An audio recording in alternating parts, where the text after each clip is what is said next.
m'appelle Dan Green et j'ai 25 ans. Je fabrique des couteaux depuis environ 3 ans. J'ai toujours aimé les tatouages, et je me suis d'ailleurs tatoué moi-même cette manchette.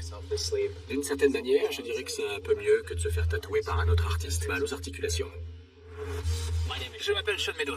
J'ai 20 ans et je travaille à plein temps comme forgeron et artisan du bois. Ma mère m'a mis à disposition la moitié de son garage pour que j'y installe tout mon atelier. Même si j'adore travailler dans le garage de ma mère, je dois dire que gagner 10 000 $ me permettrait enfin d'avoir mon propre atelier. Je m'appelle J.D. Bostic. J'ai appris le métier de forgeron il y a environ 12 ans.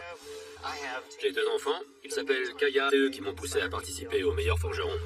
Ils m'ont juste dit de ne pas perdre au premier tour. Alors, je croise les doigts. Je m'appelle Ron Burkland et j'ai 50 ans. Je suis forgeron depuis 3 ans. J'ai été militaire, j'ai passé 18 ans au sein de la garde nationale. J'ai fait 4 ans de service, donc ça fait 22 ans en tout. Mon expérience dans l'armée m'a prouvé que l'on est capable de tout accomplir. Messieurs, bienvenue dans la forge. Vous avez tous les 4 été choisis Mission Intense. L'un de vous remportera le titre de meilleur forgeron et partira d'ici avec un chèque de 10 000 $. Qu'est-ce qu'on va me demander de maîtriser pour cette compétition? Le caisson, l'acier de Damas? Je suis hyper impatient et stressé à la fois. Messieurs, vous avez tous un chiffon sur l'enclume devant vous. Allez-y, enlevez-le. Vous avez sous les yeux une barre d'acier W1 à haute teneur en carbone. La seule chose qu'on vous demande, c'est de fabriquer en utilisant de l'acier monobloc. C'est quoi le piège? Il y a toujours un piège dans le meilleur forgeron. Assurez-vous que ces lames respectent les paramètres suivants. La longueur de votre lame, de la pointe à l'endroit où le tranchant se termine en ligne droite, doit être comprise entre 28 et 33 cm. Vous devrez tous présenter une lame au tranchant recourbé. En ce qui concerne le déroulement du test, je vais vous laisser dans le flou. Vous ne saurez pas comment on va tester la résistance sous le tranchant avant le test proprement épreuve. Vous disposerez de 3 heures. Très bien, messieurs, bonne chance, restez concentrés. Le chrono commence. Il se passe quoi là? Messieurs les forgerons, comme vous pouvez le constater, la forge est plongée dans le noir aujourd'hui. Vous avez une lampe derrière vous, allumez-la et accrochez-la. Il paraît que l'électricien ne sera pas disponible pour rétablir le couche. Les outils électriques ne sont donc pas sous tension. Vous disposez seulement des forges et des outils manuels. Pensiez vous en sortir facilement? Non. Pas d'outils électriques, pas de grosses bleues, pas de perceuse à colonne. Ça va être difficile, mais ça va être sympa à faire. À la fin de chaque épreuve, je vous demanderai de présenter votre travail à notre jury d'experts. Ce sont eux qui décideront qui partira d'ici les mains vides et qui repartira avec le titre de meilleur forgeron et un chèque de 10 000 $. Monsieur, le chronomètre démarre maintenant.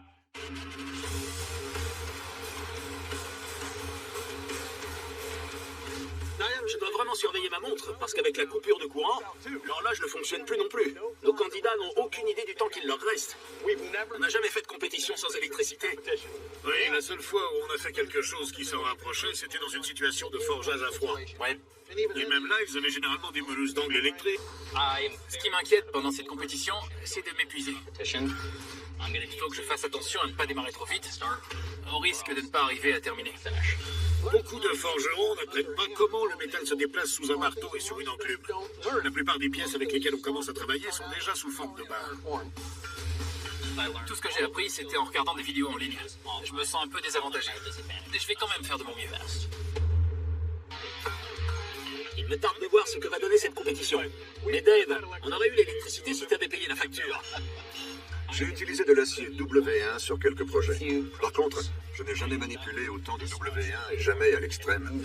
Alors ça va vraiment être un grand défi pour moi. Je veux étirer la barre pour répondre à mes exigences en matière de lame. Je vais d'abord me concentrer sur ça. Je veux une lame. Le W1 est vraiment difficile à travailler. On a un morceau qui fait 2,5 cm de diamètre et on doit l'étirer sans électricité. Si l'acier devient trop froid, des fissures peuvent apparaître dans le W1. Alors je dois le garder chaud et avancer. Oh mince. Pendant que je martelais du métal chaud, un morceau de scorie s'est détaché et a heurté mon index. J'ai tout de suite senti qu'une cloque se formait. Merci. Si un des candidats se blesse et ne peut plus forger, il risque d'être complètement vu qu'ils ne peuvent pas utiliser la grosse bleue. Je dois surmonter la douleur et ne plus perdre de temps. Faire ce que les candidats font avec des outils manuels en 3 heures, C'est très inhabituel. C'est très intéressant. Dan est ambidextre. Il était en train de marteler d'une main et puis il a changé. J'ai appris à me servir de mes deux mains pour forger. Et je vais utiliser les deux autant que possible pour ne pas fatiguer mon bras. Même si je sais travailler avec mes deux mains, ce serait fantastique d'avoir une presse là, parce que c'est violent. Messieurs les forgerons, 30 minutes se sont écoulées. Il vous reste 2 heures et 30 minutes. Je vous en prie. Le profil de Sean commence à se dessiner. Comment il va s'y prendre pour le recourber? J'ai pas l'habitude de travailler avec des pièces aussi épaisses. On sait qu'ils font une recourbure.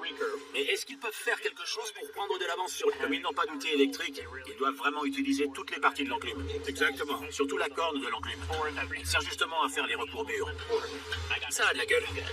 Maintenant, je peux passer à la suite. Je crois que c'est bon. Et c'est comme ça qu'on fait. Ma lame a la bonne longueur, alors maintenant je peux travailler sur sa forme. On ne connaît pas les tests, mais comme il y a une recourbure, je me dis qu'il y aura peut-être un test de coupe et éventuellement un test de poignardage. Voilà.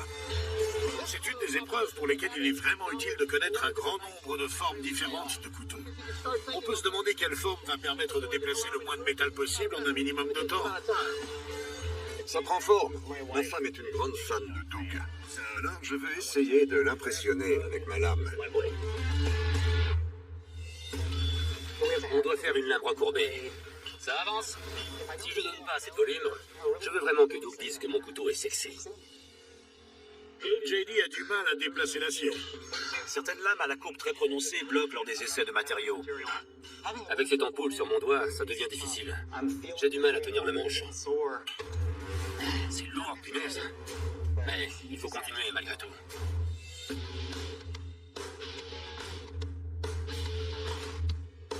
Ma lame est matchée et je peux commencer à la façonner. Je qualifierai la forme de lame que j'ai choisie de Kukri.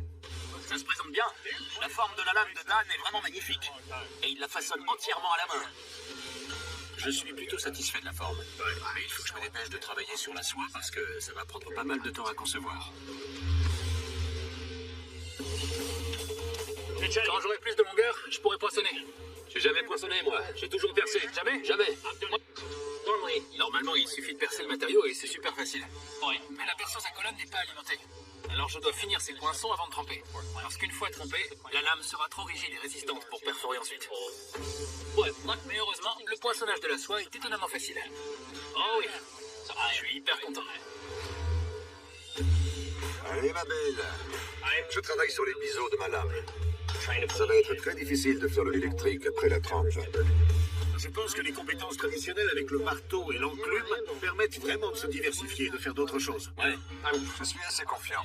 Je pense pouvoir terminer dans le temps imparti. 10, 9, 8. Je plaisante, vous en êtes à la moitié. Il vous reste 90 minutes. C'est pas drôle ça. Pour lui, c'est drôle. Mais pour nous, ça l'est moins. Je me rends compte que Dan et Sean sont déjà en train de biseauter leur lame. Vous êtes en avance sur moi. Je me suis aperçu que je prenais du retard à ce stade.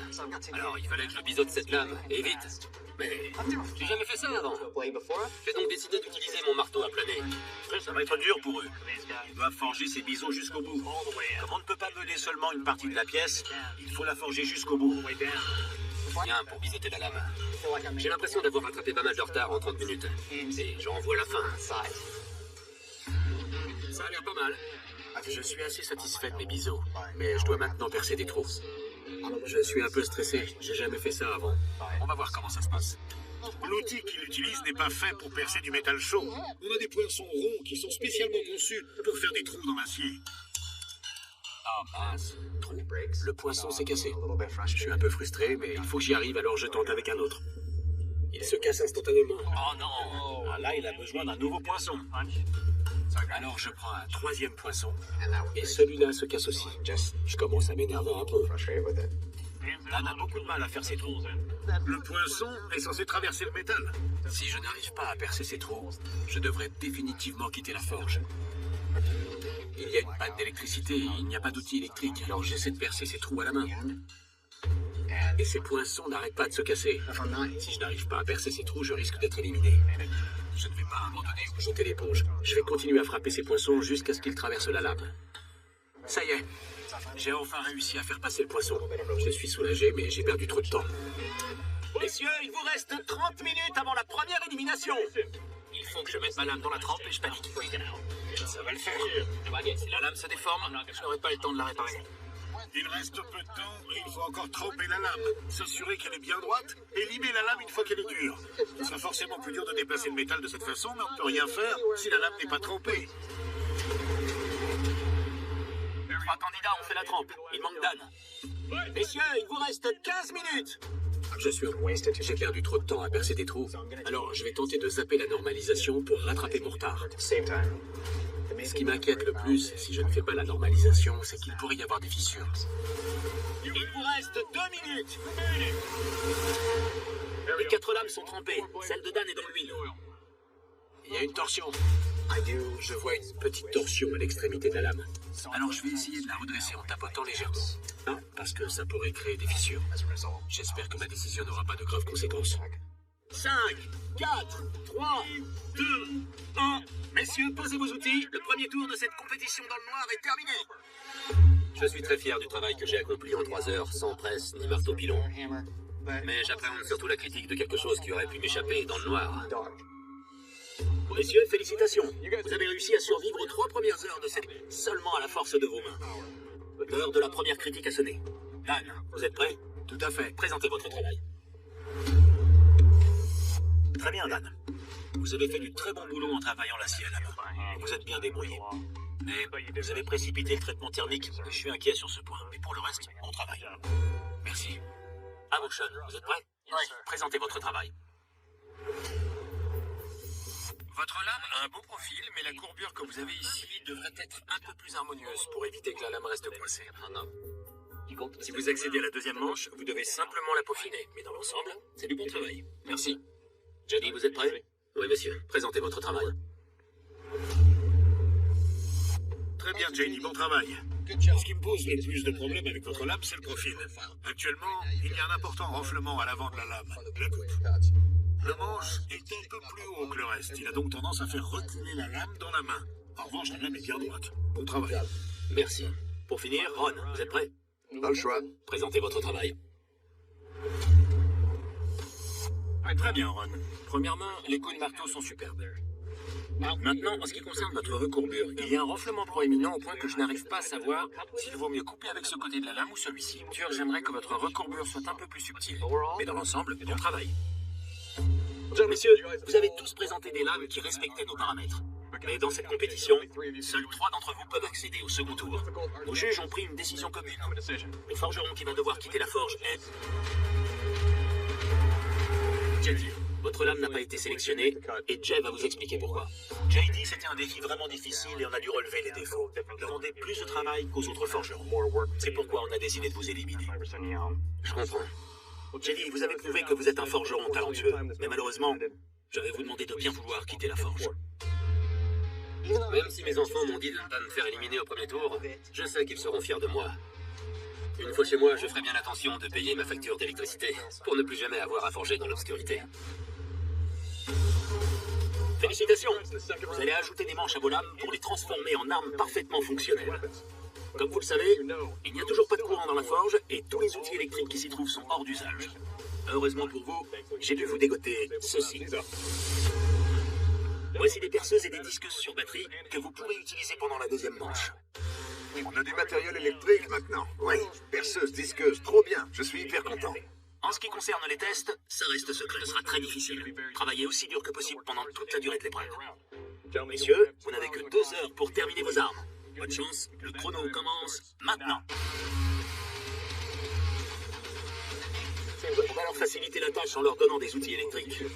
Ça n'a rien de facile pourtant. Le fait d'avoir des outils électriques est clairement un véritable atout par rapport aux limes manuelles. Mais il y a quand même du boulot. Je me suis dit que dès le début... Mais c'est dur de trouver quelque chose d'intéressant avec cette petite lampe. Eh oui, pour la première manche, le forgeage leur apportait de la lumière. Ouais, c'est plus sombre que pour la première manche. Mon regard est immédiatement attiré par 2 morceaux d'érable. Un bois dur généralement fiable. Mais ils sont un peu trop gros. Et si le bois n'a pas une taille adéquate, les juges vont le remarquer direct. Donc je vais m'occuper de meuler un maximum de matériaux. Ce serait tellement plus dur de le faire à la main. Sean a déjà mis ses plaquettes. Doué soit le torse poilu de Thor, j'ai une disqueuse. Je vais donc m'attaquer directement à ma recourbure pour l'améliorer. Si on n'avait pas eu d'outil électrique, j'aurais dû limer à la main. C'est tellement bien d'avoir une disqueuse. J'aime bien ce que Ron est en train de faire. Il fait quelques passes avec la disqueuse, puis il met sa main sous la lame pour voir si elle est chaude. Il contrôle bien la température, c'est malin. Ça va le faire. Ces outils à batterie vont normalement me permettre de terminer mon couteau en 2 heures. Ce qui m'inquiète le plus, c'est la déformation du tranchant. Je vais donc commencer par ça. Qu'est-ce que Dan peut faire pour redresser la pointe? Eh bien, il a assez de matière pour pouvoir en rectifier une bonne partie. Mon tranchant est pratiquement rectiligne, et je dois passer à la suite. Messieurs, il vous reste 90 minutes pour cette manche. Une fois le matériau du manche en place, Doug m'a dit qu'il aimerait que le tranchant soit un peu plus affiné. Je dois être très prudent pendant cette opération. Si je dérape et que j'enlève trop de matériaux à un endroit où je peux pas me le permettre, je ne pourrai pas revenir en arrière. Pas mal ça. À ce stade, je trouve que ça a de la gueule. Je vais pouvoir affûter. J'ai ajusté le rivet, j'ai grossièrement formé des plaquettes. Maintenant, je m'attelle au tressage Ito. J'en fais souvent parce que j'aime la sensation qu'il procure et leur esthétique. Ça se fait directement sur le matériau. S'il est mal fait, le cordon peut bouger et donc se défaire du manche. Je ressens tout le temps le besoin de créer des choses, que ce soit en me tatouant ou en fabriquant des couteaux. J'ai toujours besoin d'avoir quelque chose dans les mains et de créer. Je termine le tressage Ito. Il n'est pas aussi soigné que j'aurais voulu, mais la sensation en main est agréable. Pour le manche, je voudrais un matériau synthétique, parce que c'est ce que j'ai l'habitude de travailler. Donc je veux quelque chose de familier. C'est pas le bon outil. Il y a des marteaux partout et Ron utilise un serre-joint. C'est pas bon ça. Le manche de Ron s'est cassé en 2. Je suis terrorisé, franchement. Je ne sais pas combien de temps il nous reste et je dois tout recommencer. Je m'affole un peu. Non! Je dois mettre des plaquettes là-dessus. Alors j'ai deux stratégies. Finalement, je ne vais pas utiliser de matériaux synthétiques. Je vais utiliser du bois. Messieurs, il vous reste 30 minutes. C'est son deuxième jeu de plaquettes. On va voir si celui-ci lui porte bonheur. Je recommence, mais je suis très stressé. Honnêtement, je ne sais pas si j'arriverai à terminer mon couteau dans le temps imparti. Je suis amoureux de ce couteau, mais il faut qu'il soit suffisamment aiguisé pour réussir le test. C'est difficile d'obtenir un tranchant fin avec une disqueuse. Commencez à utiliser la pierre. Elle permet d'obtenir un bord lisse et propre, contrairement à un disque de grain 36. J'utilise la pierre humide. On n'a toujours pas d'électricité pour les meuleuses, et je veux pas risquer de surchauffer la lame avec les disqueuses. Ça rase bien les poils. Je suis aux anges. Si une lame est assez tranchante pour épiler des poils de bras, alors elle peut tout couper. On y est presque. Il faut que ma lame soit bien aiguisée, mais je suis pas très à l'aise avec les pieds. La ponceuse à bande ne fonctionne pas, mais on n'a pas dit qu'on ne pouvait pas utiliser les accessoires. C'est pratique pour cirer les chaussures. J'essaie de meuler le plus possible. Je pense que ça me permettra d'obtenir un micro tranchant. Reste à savoir si ça fonctionnera bien pendant les tests. J'arrive à monter mon nouveau manche plus rapidement que je le pensais. Je suis content. Mais je vais encore améliorer mon tranchant. J'utilise des feuilles de papier abrasif pour profiler un peu le tranchant de la lame. Mais je crois que j'y suis presque. Vous avez vu ça, messieurs? Le courant vient d'être rétabli juste à temps. 5, 4, 3, 2, 1. Messieurs, posez vos outils. Cette manche est officiellement terminée. Excellent travail. Je suis vraiment ravi. Je suis très impatient. J'ai dû tout recommencer et j'ai quand même réussi à temps. C'est l'heure du rester dans le thème de l'obscurité, on va le faire sur des lampes. Dan, on commence par vous. Tout à fait. D'accord. Dès que je vois toutes les lampes de poche, je me dis que ça va être un peu plus violent que ce que je pensais.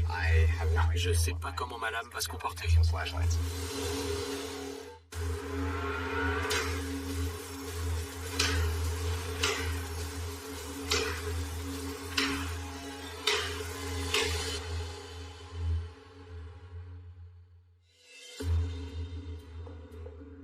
Alors, Dan, votre lame est vraiment très bien conçue.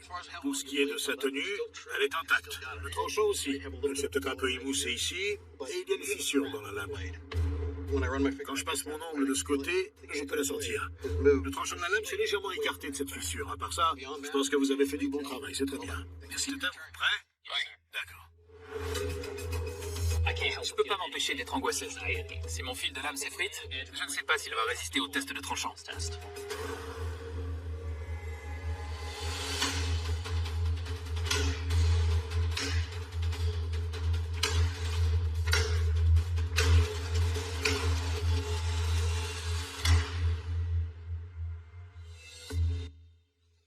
Sean, votre lame est toujours bien droite en un seul morceau et je peux sentir beaucoup de parties coupantes, mais vous avez perdu un peu de tranchant.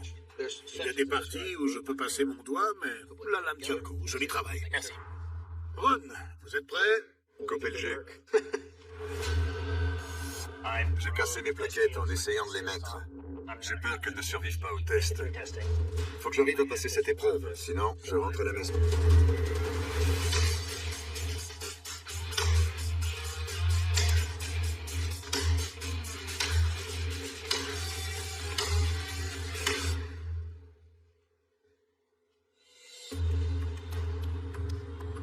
Ron, je me faisais du souci pour votre manche pendant ce test. Vu que vous avez cassé des plaquettes. Mais j'ai eu tort, le manche est très confortable. En ce qui concerne le tranchant, je peux passer mon hommage. C'est du très bon travail. Merci. Très bien, messieurs. Voici le test de tranchant, la découpe de la couverture anti-feu. Dan, vous êtes prêts? Tout à fait. C'est parti.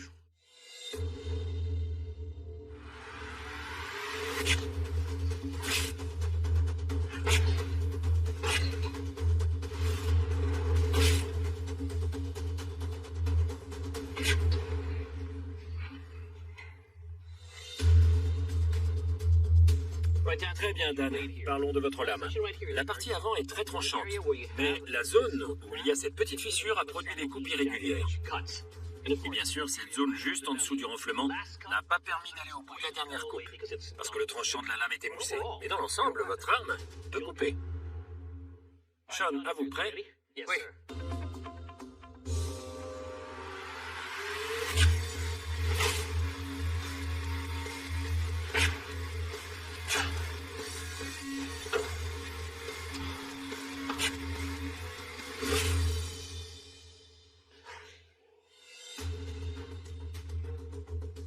John, certaines sections de la couverture n'ont pas été coupées au contact d'une zone émoussée, mais là où le tranchant est bien aiguisé. Merci.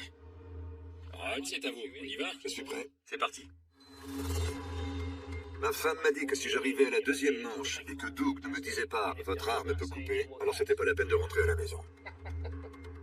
J'espère que ma lame coupera.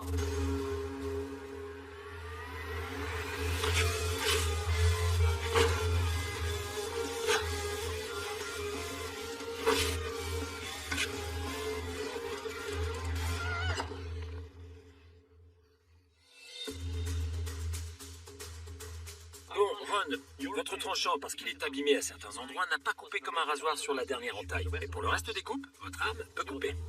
Génial. Messieurs, honnêtement, c'était un réel plaisir de vous regarder tous les trois évoluer dans ce défi tout à fait unique. Nos décisions fermes. Le forgeron qui nous quitte est... Dan, votre lame n'a pas été sélectionnée et David Baker va vous dire pourquoi.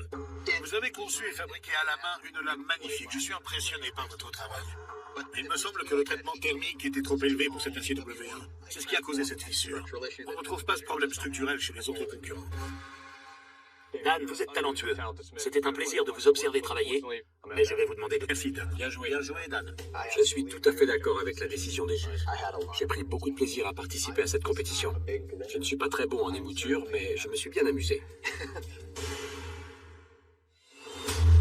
Sean, Ron, félicitations. Votre travail acharné a porté ses fruits et vous accédez tous les deux à la troisième épreuve. Vous allez maintenant retourner dans vos forges respectives pendant 4 jours. Utilisez vos outils et votre électricité pour faire ceci. L'épée de miséricorde. L'épée de miséricorde, également connue sous le nom de Courtana, fait office d'épée de couronnement depuis le Moyen-Âge. La lame de cérémonie se distingue par sa pointe émoussée et carrée. La légende raconte que l'épée a été brisée par un ange pour empêcher un meurtre injustifié. Elle symbolise donc la miséricorde. Aujourd'hui encore, cette lame empreinte de clémence est l'un des joyaux de la couronne du Royaume-Uni, et elle est toujours utilisée lors du couronnement des rois et des reines. On peut la voir exposée dans la mémoire. Vos lames doivent être double tranchant et mesurer entre 74 et 79 cm de la pointe à l'endroit où le tranchant se termine. Elles doivent être droites et avoir une pointe émoussée et aplatie. L'aspect le plus intéressant de cette épée est sa pointe émoussée. Je n'ai jamais fabriqué d'épée avec une pointe émoussée. Ça me stresse, mais je suis content d'essayer. L'un d'entre vous repartira avec le titre de meilleur forgeron et un chèque de 10 000 $. Bonne chance, messieurs. On se revoit dans 4 jours. On se trouve à Castle Rock, dans le Colorado, dans le garage de ma mère. Aujourd'hui, on fabrique l'épée de miséricorde. Ça en fait de l'acier. J'ai fait de l'acier de Damas, parce qu'en fin de compte, si ma lame est celle de mon concurrent, concurrents ont les mêmes performances, c'est le savoir-faire qui nous départagera. Ça, c'est un bloc d'acier solide. En une journée, j'ai réussi à forger la forme grossière de la lame. Je devrais pouvoir la terminer tôt demain matin. On est sur la bonne voie. On se trouve dans ma ville natale, Eugene, dans l'Oregon. Je me prépare à construire l'épée de miséricorde. L'épée originale est en acier de Damas, c'est-à-dire en acier monobloc. Comme il s'agit d'une reproduction, je veux m'assurer qu'elle est aussi fidèle que possible à l'original, quitte à y passer beaucoup de temps. Je n'ai pas de marteau pilon ni de presse. Donc, mon plus grand défi sera d'obtenir la forme que j'ai en tête. Pas mal. Pour les 2 premières manches, on n'avait pas d'électricité. J'ai pu déplacer la moitié de la longueur de l'acier sur lequel je travaille. Alors demain, je pense que ça ira beaucoup plus vite. Ça y est, c'est le 2e jour. Aujourd'hui, on va travailler sur la trempe de la lame. C'est exactement ce que je veux. C'est très bizarre que la lame n'ait pas de pointe. J'ai jamais eu l'occasion d'affûter des pointes à double biseau. Donc j'étais plutôt content de le faire. Ma lame est forgée à la bonne forme et enfin prête pour la trempe. Plus je fais de cycles de normalisation sur cette lame, plus je me dis bonne température pour la trempe. J'ai jamais trempé de lame de cette taille. Cette trempe me fait vraiment peur. Je suis terrorisé. Je pourrais pas me permettre de recommencer. Intérieurement, je suis en panique. Elle est dure. La lame est droite. Elle a durci comme il le fallait. Je suis hyper soulagé. C'est une grande victoire. On est au matin du 3e jour. Hier, j'ai terminé ma lame, ainsi que le manche. Je suis très content. Mon objectif principal est de terminer la garde aujourd'hui. La garde cruciforme est un peu torsadée, ça peut prendre du temps. Je vais donc mettre toutes les chances de mon côté. Pendant que je martèle, je remarque que je commence à avoir une fissure de chaque côté. Le plus gros problème, c'est que lors du test de résistance, il y a plus de chances qu'elle se casse. Si la lame se brise, c'est fini pour moi. Je décide de la mettre au rebut. Et voilà, j'ai perdu 2 heures. J'aime bien pouvoir forger des choses à la main, mais il faut que j'avance. Je découpe grossièrement la forme dont j'ai besoin, et ça a l'air pas mal du tout. C'est joli, ça me plaît. À la fin du 3e jour, j'ai terminé toutes les différentes petites pièces. Dans l'ensemble, je me sens très confiant. C'est le 4e jour. Dernière ligne droite. La première chose que je dois faire, c'est enrouler le fil. Le fil est constamment en train de se défaire. Donc, pour le moment, mon plan est d'insister. Si j'avais une machine à remonter le temps, j'irais dézinguer celui qui a créé ça. David Baker est très sensible à la sensation en main que procure le manche. Alors je vais faire en sorte qu'elle soit extraordinaire pour éviter toute critique. Pas mal du tout. Il ne reste plus qu'à tout assembler. Donc ça tient en un morceau, je devrais m'en sortir. C'est bon ça. 4e jour. Aujourd'hui, je peux me concentrer sur la finition, l'affûtage et l'assemblage. Tout va bien. Tout se déroule bien et tout est impeccable. Je vois enfin la ligne d'arrivée. J'aime beaucoup son aspect et je pense qu'elle résistera au test.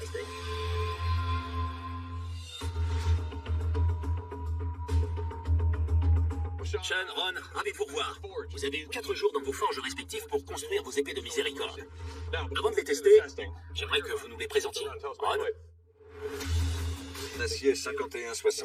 Raccord en acier doux brossé au laiton. Manche enveloppée de fil de fer et garde cruciforme. Génial. Et vous, Sean? 26 couches de 15 N20 et de 10,95. Une garde en 51-60, un pommeau en acier doux et un manche en érable enveloppé de fil de fer. Génial. Messieurs, l'un d'entre vous va repartir d'ici avec le titre de meilleur forgeron accompagné d'un chèque de 10 000 $. Le meilleur moyen de savoir lequel d'entre vous remportera le titre aujourd'hui, c'est de passer quelques létalités. Doug? Messieurs, bienvenue au test de létalité. Ron, vous êtes prêts? Prêt pour les côtelettes. Il y a des gros os là-dedans, ça m'inquiète. J'essaie absolument de garder mon sang-froid pour ce test.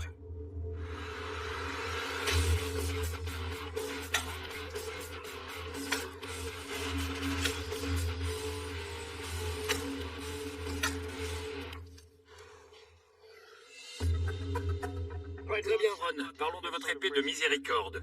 Les côtelettes sont bien tranchées. Chaque entaille est très profonde, accompagnée du poids qui soutient l'épée. Elle coupe profondément dans cette carcasse. Et bien sûr, comme vous pouvez le voir, cette épée est facile à manier, à diriger et à contrôler. Donc dans l'ensemble, monsieur, votre arme peut tuer. Ouais. C'est à vous, Sean. Prêt? Oui. Je suis assez stressé. Je sais que ces carcasses sont difficiles à couper. J'espère que mon épée sera efficace.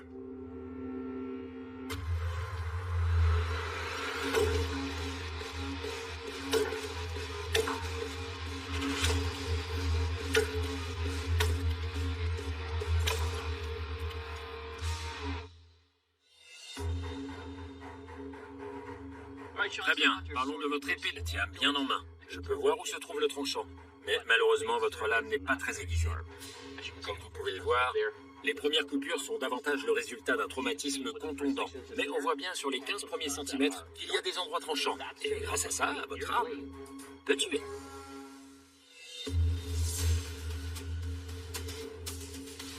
Messieurs, bienvenue à notre test de résistance. Le défi du trône. Ron, vous êtes le premier. À renverser la monarchie. Faisons ça.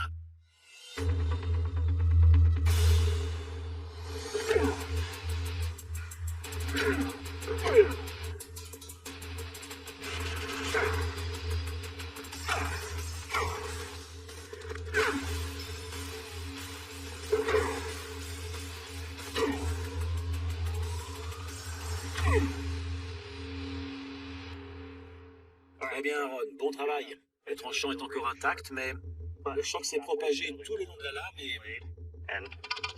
Vous entendez? Votre garde est lâche maintenant. Mais c'est très agréable à tenir en main. C'est du bon travail. Merci. Sean, comment vous vous sentez? Pas bien. Ça ira mieux dans un instant. J'espère. Je me sens très anxieux à l'approche de ce test. Jay n'y va pas de main morte quand il faut manier l'épée. J'espère qu'elle va arrêter.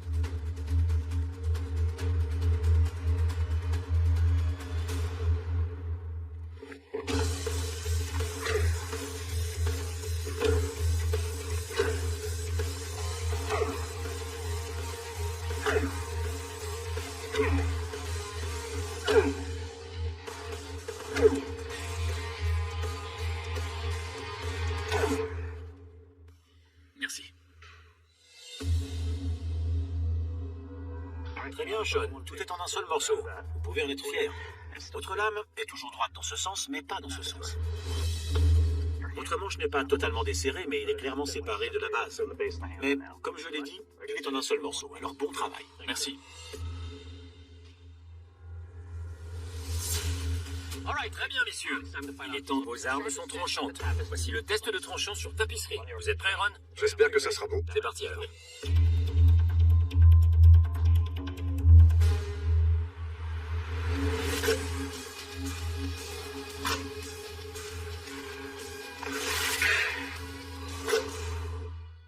Bien joué. Merci. Très bien, Ron. D'abord, malgré cela, ça n'a pas affecté mon test. Dans l'ensemble, monsieur, votre tranchant peut couper. Génial. Sean, vous êtes prêts? Oui, c'est parti.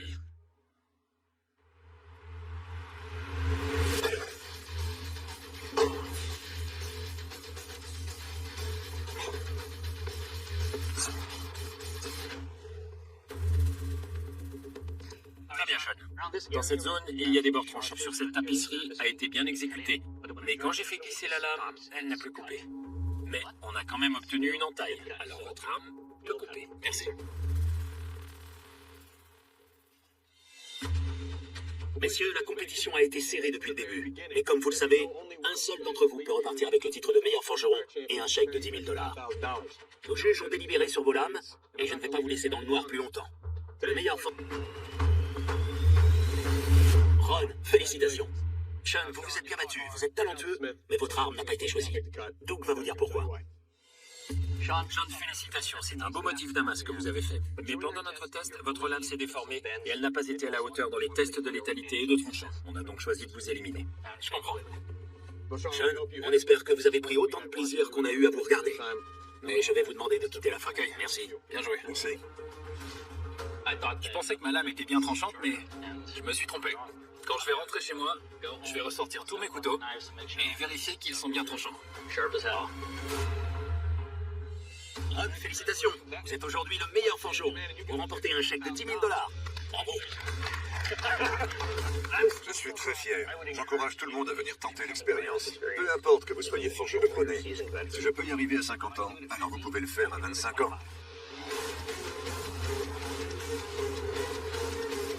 C'est la garde à l'envers. Se sentant comme un débutant, il dut rapidement meuler sa soudure pour replacer la pièce dans le bon sens et recommencer. L'opération sous l'œil attentif des caméras. Pendant ce temps, les minutes s'envolaient à une vitesse folle. Il ne restait déjà plus que 45 minutes de travail. Cody s'attaqua à l'assemblage de ses manches en bois. en insérant de force un rivet de fixation à l'aide d'un marteau. La tige métallique se tordit à l'intérieur du bois, se bloquant complètement à mi-chemin. Impossible de la faire entrer davantage ou de la retirer. La mauvaise alignement des trous avait provoqué un blocage mécanique destructeur. Sans s'affoler, Cody utilisa une meuleuse pour couper le rivet récalcitrant. Reperça un nouveau passage et appliqua une généreuse quantité de colle époxy pour sécuriser l'ensemble. À l'autre bout de l'atelier, Paul taillait ses manches à l'aide d'une ponceuse à bande large, veillant à ce que le raccord entre le laiton de la garde et le bois de la poignée soit le plus fluide possible sous la main de l'utilisateur. Ces manches étaient massifs, mais ils offraient une prise en main extrêmement confortable.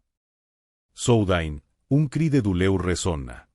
Cody venait de se blesser au doigt en touchant accidentellement la bande abrasive en pleine rotation. Le sang coulait abondamment. L'équipe médicale dut intervenir immédiatement pour nettoyer la plaie et appliquer un bandage compressif. Malgré la douleur et la perte de précieuses minutes, Cody retourna à son poste pour terminer l'affûtage de ses deux lames. Lors de cette dernière phase de stress, l'un de ses manches mal collées montra des signes de faiblesse, le bois menaçant de se détacher de la soie métallique. Le décompte final retentit à nouveau, mettant fin à cette deuxième manche éprouvante. Chapitre 3e. Les premiers tests de résistance. Les juges s'avancèrent pour tester la robustesse des lames sur une plaque de tôle d'acier. Un traitement impitoyable destiné à éprouver la qualité du traitement thermique. Tim fut le premier à soumettre ses couteaux à l'épreuve. Sous les coups répétés du testeur, les lames tinrent bon sans se briser. Cependant, l'une d'elles subit une déformation importante de son fil de coupe près de la pointe, tandis que la seconde présenta un léger écrasement du métal. Les juges soulignèrent également que ces manches étaient trop massifs et que les arêtes de ces gardes étaient trop saillantes pour permettre une utilisation confortable. Paul présenta ensuite ses couteaux. Le testeur frappa violemment la plaque métallique.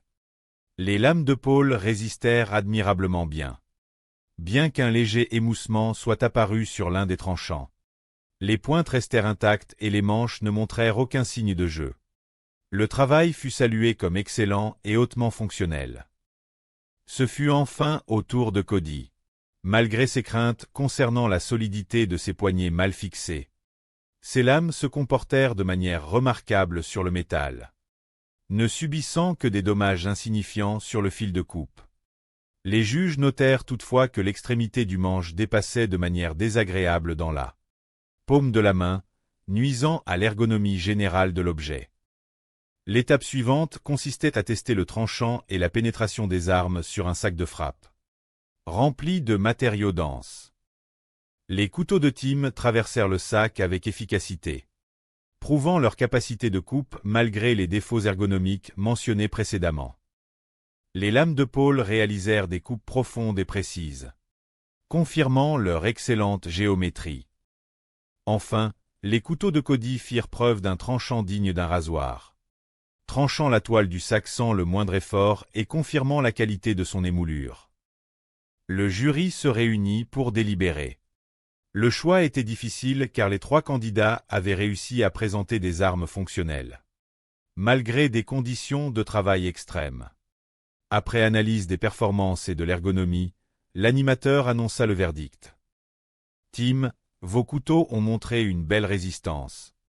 Mais la déformation importante de vos tranchants lors du test sur plaque ainsi que l'inconfort marqué de vos manches trop volumineux ont pesé en votre défaveur.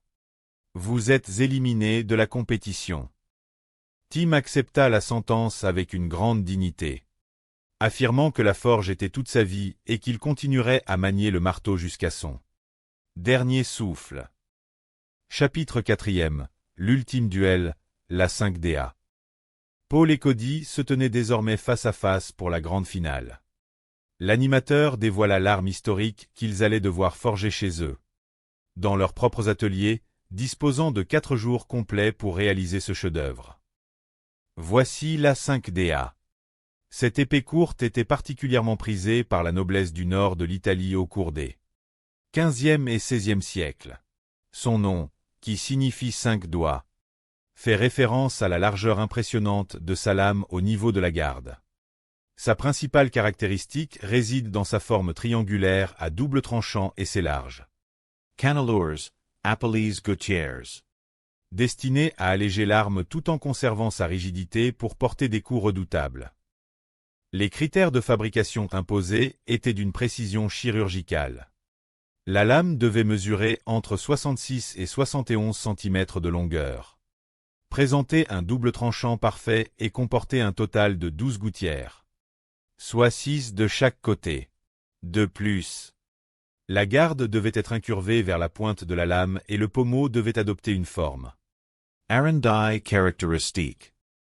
De retour dans son atelier de Homer Glen dans l'Illinois, Paul décida de tenter une réalisation en acier de Damas pour rivaliser avec le talent reconnu de Cody dans ce domaine.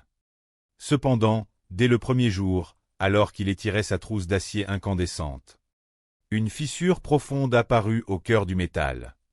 Comprenant qu'il n'avait plus le temps de recommencer un tel processus de forge complexe, il choisit de se rabattre sur un acier homogène de haute qualité, le fameux acier au carbone 80C RV2. C'était une décision sage qui lui permettrait de se concentrer sur la géométrie complexe de la lame. De son côté, Cody commença la fabrication de ses blocs d'acier de Damas en combinant 25 couches de métaux différents, alternant l'acier 15N20 et l'acier 1084. Après avoir forgé et étiré son bloc, il lui fit subir une torsion serrée pour créer un motif esthétique unique. Pour la lame de son épée, il assembla finalement 155 couches d'acier soudées à un cœur en acier robuste. Le creusement des gouttières représentait la plus grande difficulté technique de ce projet. Il fallait retirer de la matière sur une grande surface sans affaiblir la structure centrale de la lame ni percer le métal de part en part. Paul utilisa des outils de meulage spécifiques pour tracer et creuser ses cannelures avec Regularite. Sa lame resta parfaitement droite après l'opération. Pour tremper sa longue lame, Cody se heurta à la taille limitée de son four de traitement thermique, qui ne mesurait que 29 cm de profondeur alors que son épée en mesurait 32. Pour résoudre ce problème, il laissa la porte du four entr'ouverte, comblant l'interstice avec une couverture de fibre de verre pour conserver la chaleur à l'intérieur de la chambre de chauffe. La technique fonctionna parfaitement et la trempe se déroula sans aucun incident notable. Pour la poignée, Paul choisit de rendre hommage à son premier défi en utilisant des éléments d'acier issus de roulement à billes pour concevoir sa garde et son pommeau, créant un contraste visuel saisissant avec son manche en bois finement sculpté. Chapitre 5e. Le combat final des lames. Après 4 jours de labeur acharné, les 2 finalistes se retrouvèrent sur le plateau de la forge pour soumettre leurs épées au redoutable test de létalité et de résistance. Le premier test, destiné à évaluer la capacité de coupe et l'ergonomie des armes, fut mené par l'expert en armes blanches sur des carcasses de viande recouvertes d'une peau épaisse et de poils de sanglier. L'expert saisit d'abord la 5DA de Paul. Malgré le poids important de l'arme, la poignée offrait une excellente prise en main qui permettait de contrôler la trajectoire du coup. Avec précision, l'épée trancha la carcasse avec une force dévastatrice, réalisant une ouverture profonde et nette. Il testa ensuite l'arme de Cody. La répartition des masses de cette épée était parfaite, permettant un maniement fluide d'une seule main. Les tranchants, extrêmement affûtés, réalisèrent des coupes d'une incroyable précision, démontrant l'efficacité redoutable de la lame en acier de Damas. L'épreuve suivante consistait à frapper violemment un couteau absolument identique. Et pour compliquer les choses, vous allez devoir concevoir de l'acier de Damas en boîte. Une technique particulièrement stressante. Vous disposez de 3 heures pour réaliser ces 2 couteaux dans votre style personnel, en respectant des critères très précis. Vos lames doivent mesurer entre 18 et 23 cm de long. Ceux qui parviendront à la 2e manche devront assembler ces lames à une poignée pour en faire des armes parfaitement fonctionnelles. Le jury évaluera ensuite leur robustesse et leur durabilité sur une plaque de métal, ainsi que leur tranchant sur un sac de frappe. Messieurs, le compte à rebours de 3 heures commence maintenant. Le silence fit place au chaos organisé de la création. Pour les candidats, utiliser l'acier issu de boîtes métalliques était une méthode peu commune qui demandait une attention de chaque seconde. Il fallait mener de front plusieurs opérations délicates. Cody prit immédiatement l'initiative de nettoyer l'intérieur de ses boîtes de conserve avec de l'acétone. C'était une excellente idée, car toute impureté pouvait condamner la soudure au feu. Il savait qu'il fallait éliminer le moindre résidu de graisse ou de rouille avant d'y verser la poudre de fer et d'y insérer les morceaux de métal solide. Paul, quant à lui, choisit de trier minutieusement ses matériaux, plaçant les éléments arrondis dans une boîte et les pièces plates dans l'autre afin d'obtenir un mélange le plus homogène possible. De son côté, Gary décida de faire l'impasse sur le nettoyage minutieux au solvant. Sûr de lui et de sa vitesse, il commença directement à sceller ses récipients. C'était un risque énorme, mais le temps pressait. Il voulait mettre ses 2 boîtes au four en même temps pour ne pas perdre un seul instant. Le feu crépitait, les brûleurs à gaz hurlaient leur chanson de chaleur. À l'intérieur des forges, les boîtes métalliques passèrent du gris sombre au rouge cerise, puis au jaune éclatant. Pour obtenir une bonne soudure de forge, la température devait être parfaite, semblable à celle du beurre fondu. Une fois ce point atteint, il fallait laisser le métal s'imprégner de cette chaleur uniforme pendant encore 10 minutes supplémentaires. C'était une étape critique. À l'aide de grandes pinces, les forgerons sortirent les blocs incandescents pour les présenter sous la presse hydraulique. Cody manipula la machine avec une immense délicatesse lors de la première pression, s'assurant que les parois de la boîte ne se déchiraient pas précocement. Paul appliqua lui aussi une pression constante sur les 4 côtés de ces blocs. Gary, impatient de voir le résultat, se précipita vers le pilon pneumatique.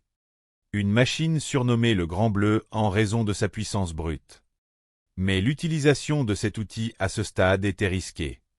Le pilon frappait fort, faisant parfois éclater les soudures mal établies sur les flancs.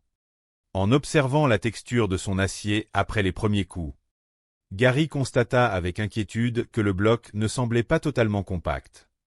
Craignant une délamination interne ou la présence de fissures, il décida d'ouvrir la boîte de protection pour vérifier l'état de son métal. À son grand soulagement, l'acier semblait sain sous la surface. Il put enfin commencer à étirer la matière pour lui donner la longueur requise. Pendant ce temps, Paul travaillait à une vitesse impressionnante, concentré sur sa tâche. Son seul motif d'inquiétude était d'oublier l'une de ses pièces dans le four pendant qu'il façonnait l'autre. Le métal répondait bien sous ses coups de marteau. Il commença à profiler les pointes pour donner à ses couteaux une forme de pointe tombante, idéale pour la découpe et la pénétration. Soudain, un bruit sec retentit du côté de l'enclume de Gary. Un frisson parcourut l'assistance. En observant sa seconde ébauche, le jeune forgeron découvrit une ligne sombre et suspecte en plein milieu de la lame. La soudure n'avait pas tenu. C'était une fissure majeure qui menaçait de ruiner tout son travail.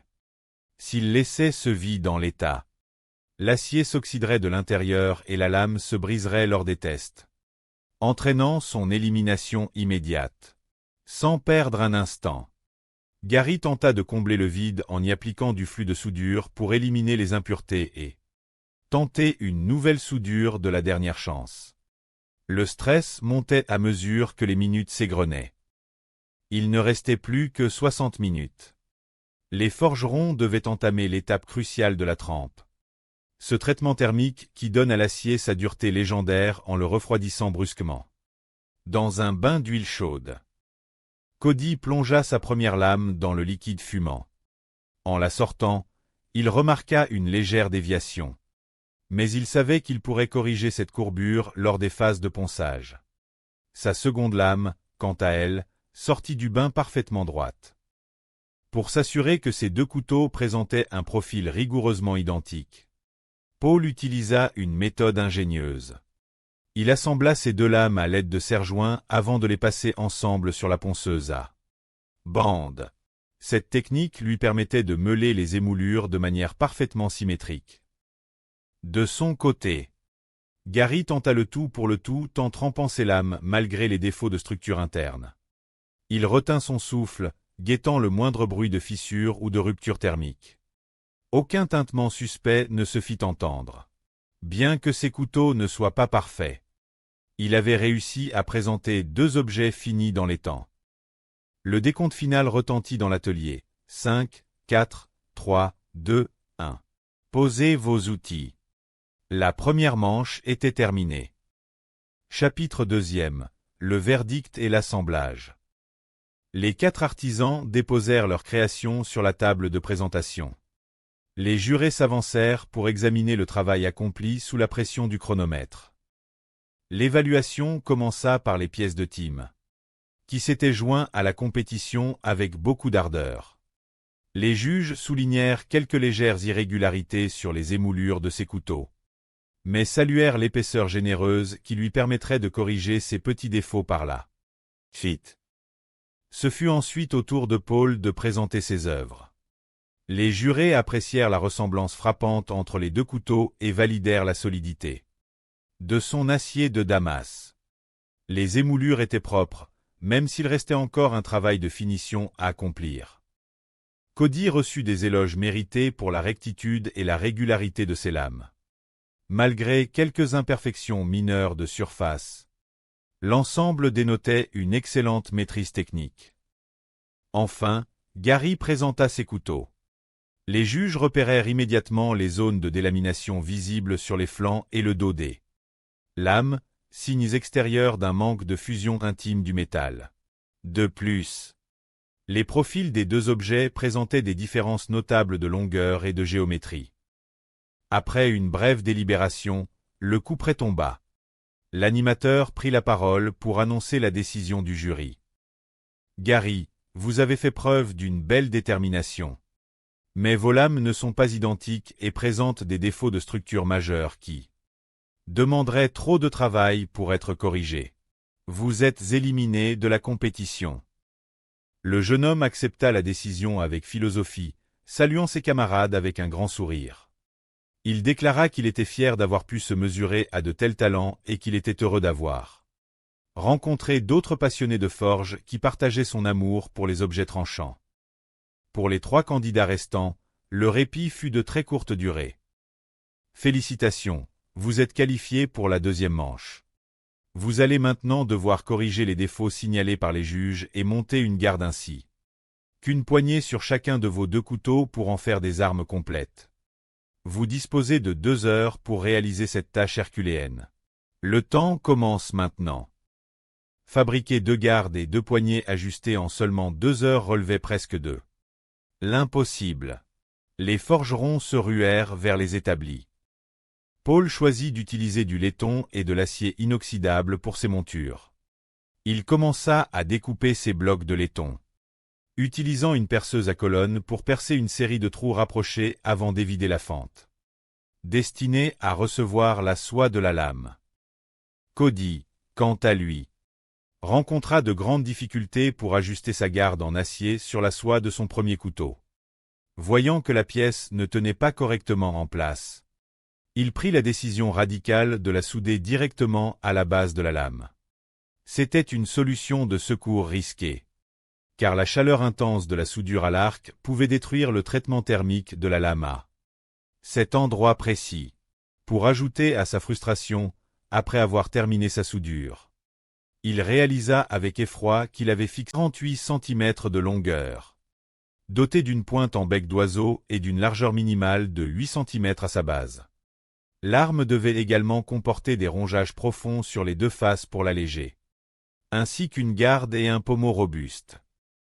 Pour réaliser cette œuvre d'art, les finalistes reçurent des barres d'acier de type 1095, 15 ENN20 et 87 RV2. Ils devaient concevoir une trousse de Damas avec les 2 premiers métaux, puis y insérer l'acier de type 80 CRV2 au centre pour obtenir une structure sandwich de type 100 mais extrêmement résistante et esthétique. Dès le début de l'épreuve, Bill choisit de mener de front la fabrication de ses deux armes. Il prépara sa trousse de sang, mais tout en travaillant sur les finitions de son poignard à pousser. Grâce à une excellente gestion du feu, ses soudures prirent parfaitement, lui permettant d'obtenir un bloc de métal homogène qu'il commença à étirer sur le marteau pilon pour former la longue lame de combat. Thomas, en revanche, éprouva d'immenses difficultés à étirer sa matière. Ses mains furent rapidement prises de crampes douloureuses sous l'effort répété de manipulation du lourd bloc d'acier incandescent sous le marteau pilon. Malgré la fatigue physique qui s'installait, il refusa de ralentir le rythme, conscient que chaque minute perdue le rapprochait de la défaite. À la mi-temps de l'épreuve, les deux hommes durent procéder à la trempe de leurs grandes lames de combat. Lors de cette opération délicate, la lame de Bill subit une déformation importante sous l'effet des tensions internes de l'acier, ressortant de l'huile avec une courbure prononcée en forme de zigzag. Paniqué à l'idée de briser son œuvre, Bill tenta de la redresser manuellement à l'aide d'un étau et de pinces de serrage. Bien qu'il ne parvint pas à obtenir une rectitude parfaite, il préféra conserver sa lame en l'état pour se concentrer sur l'assemblage de la poignée. La trempe de Thomas se déroula de manière beaucoup plus satisfaisante, sa lame de sang mais conservant une ligne parfaitement droite et équilibrée. Le jeune homme se lança alors dans la réalisation de son manche en bois précieux. Mais il commit l'erreur de choisir un bloc de micarta extrêmement dense pour la poignée de sa dague. À pousser, ce matériau moderne se révéla presque impossible à percer avec les outils disponibles, lui faisant perdre un temps précieux. La tragédie frappa Bill lors de l'assemblage de son pommeau en laiton. Après avoir soudé une tige filetée à l'extrémité de la soie de sa lame de combat, Bill eut la mauvaise idée de refroidir brusquement la soudure encore chaude dans un seau d'eau pour accélérer le processus. Ce choc thermique brutal fragilisa le métal. Au moment où il tenta de visser le lourd pommeau pour sceller la poignée, la tige filetée se brisa net, laissant l'arme sans aucun moyen de fixation mécanique. Face à cette catastrophe qui menaçait de le priver de test, Bill fit preuve d'un sang-froid admirable. Il nettoya la zone brisée, ressouda une nouvelle tige filetée avec précaution et la laissa cette fois refroidir lentement à l'air libre. Son audace fut payante, la réparation tint bon, lui permettant de finaliser l'assemblage de son couteau de combat in extremis. De son côté, Thomas était engagé dans une course contre la montre désespérée. À 5 minutes du terme de l'épreuve, sa poignée de couteau de combat n'était toujours pas poncée, laissant apparaître des échardes de bois et des angles vifs dangereux pour la main de l'utilisateur. Sa garde présentait également un jeu important au niveau de la soie. Dans un ultime effort, il se rua vers la meuleuse pour tenter d'affûter ses deux lames avant le signal final. Le temps imparti expira enfin. Les deux forgerons, exténués et couverts de poussière, présentèrent leur création pour l'ultime session de test. L'expert en armes s'avança d'abord vers la table de Bill pour évaluer ses armes sur le mannequin. Ballistique. Le poignard à pousser de Bill fit sensation. Sa poignée ergonomique offrait une prise ferme et confortable, tandis que la lame réalisa des coupes d'une efficacité redoutable sur le torse en silicone. Le grand couteau de combat de Bill, malgré l'absence de véritables contours sur sa poignée qui rendait le contrôle de l'arme délicat, lors des frappes violentes, démontra une puissance de coupe exceptionnelle et une solidité structurelle à toute épreuve. Ce fut ensuite au tour des armes de Thomas d'être examinées. Dès qu'il prit en main le grand couteau de combat, l'expert fit la grimace. La poignée inachevée, hérissée d'échardes de bois et présentant des arêtes tranchantes au niveau de la garde, blessa immédiatement la paume de sa main lors de la prise de contact. L'espace vide laissé entre la garde et la lame créait un jeu mécanique dangereux qui risquait de briser la poignée au premier choc violent. Estimant que l'arme présentait un danger immédiat de blessure pour l'utilisateur et qu'elle ne pouvait être testée de manière équitable et sécurisée, les juges prirent la décision unanime d'exclure Thomas des tests physiques pour des raisons de sécurité. Thomas fut donc éliminé aux portes de la gloire. Bill Peace fut proclamé grand vainqueur de cette édition mémorable du combat de couteau, remportant le titre tant convoité de champion de la forge et le précieux chèque de $10 000. Les larmes aux yeux, Bill dédia sa victoire à son épouse et à ses enfants, dont les mots d'encouragement écrits sur ses gants de travail l'avaient poussé à ne jamais abandonner face à l'adversité. Dans l'atelier silencieux où retombaient lentement les poussières de charbon, l'esprit de la forge continuait de briller, unissant ses hommes par le lien sacré du fer, du feu et du dépassement de soi. Le vent de l'Ohio soufflait doucement sur les plaines, mais à l'intérieur des ateliers, la température dépassait déjà toutes les normales saisonnières.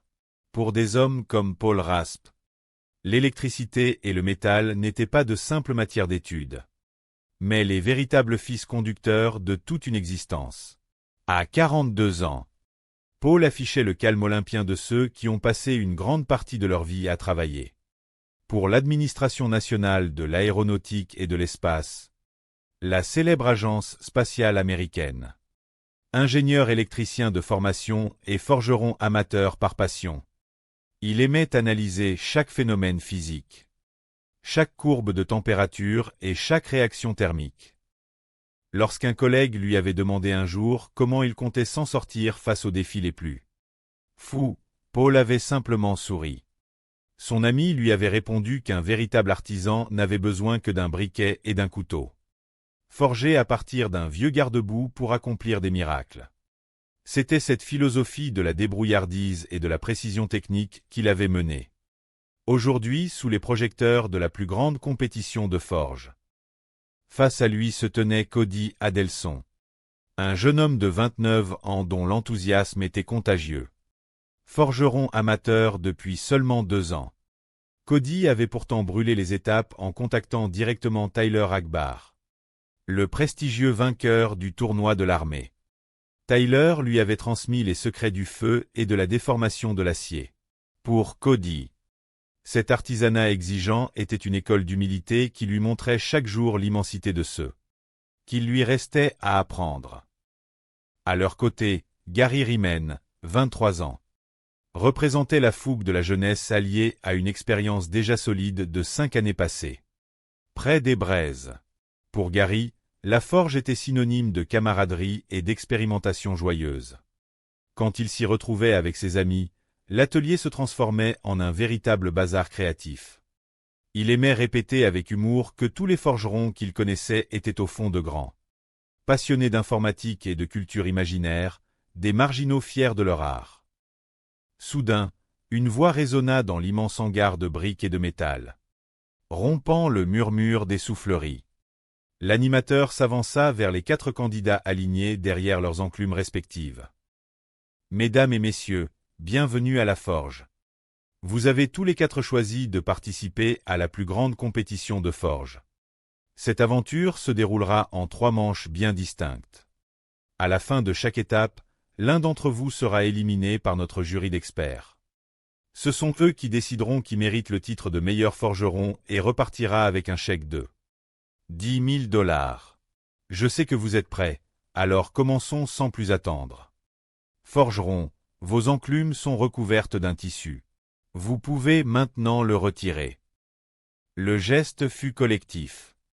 Sous les draps sombres se révélaient 2 petits boîtiers métalliques ainsi que 2 récipients transparents remplis de grenailles d'acier. Le défi était lancé, et il s'annonçait d'une complexité redoutable. Votre tâche aujourd'hui consiste à fabriquer non pas un, mais 2 délibérations intenses. Les juges rendirent leur verdict historique. Pour sa maîtrise exceptionnelle de l'acier de Damas et l'équilibre parfait de son épée, Cody Adelson fut sacré grand champion de la forge et reçut le chèque de $10 000.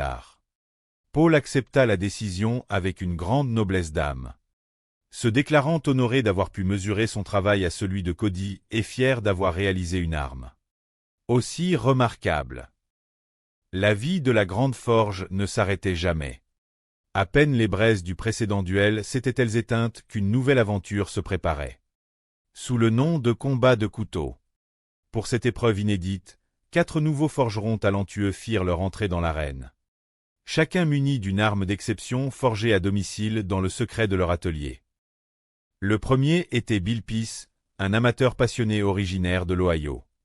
Fort de 4 années d'expérience, Bill aimait plaisanter sur le fait que son épouse se considérait parfois comme une victime collatérale de sa passion, tant il passait de temps à perfectionner ses techniques au détriment des tâches ménagères.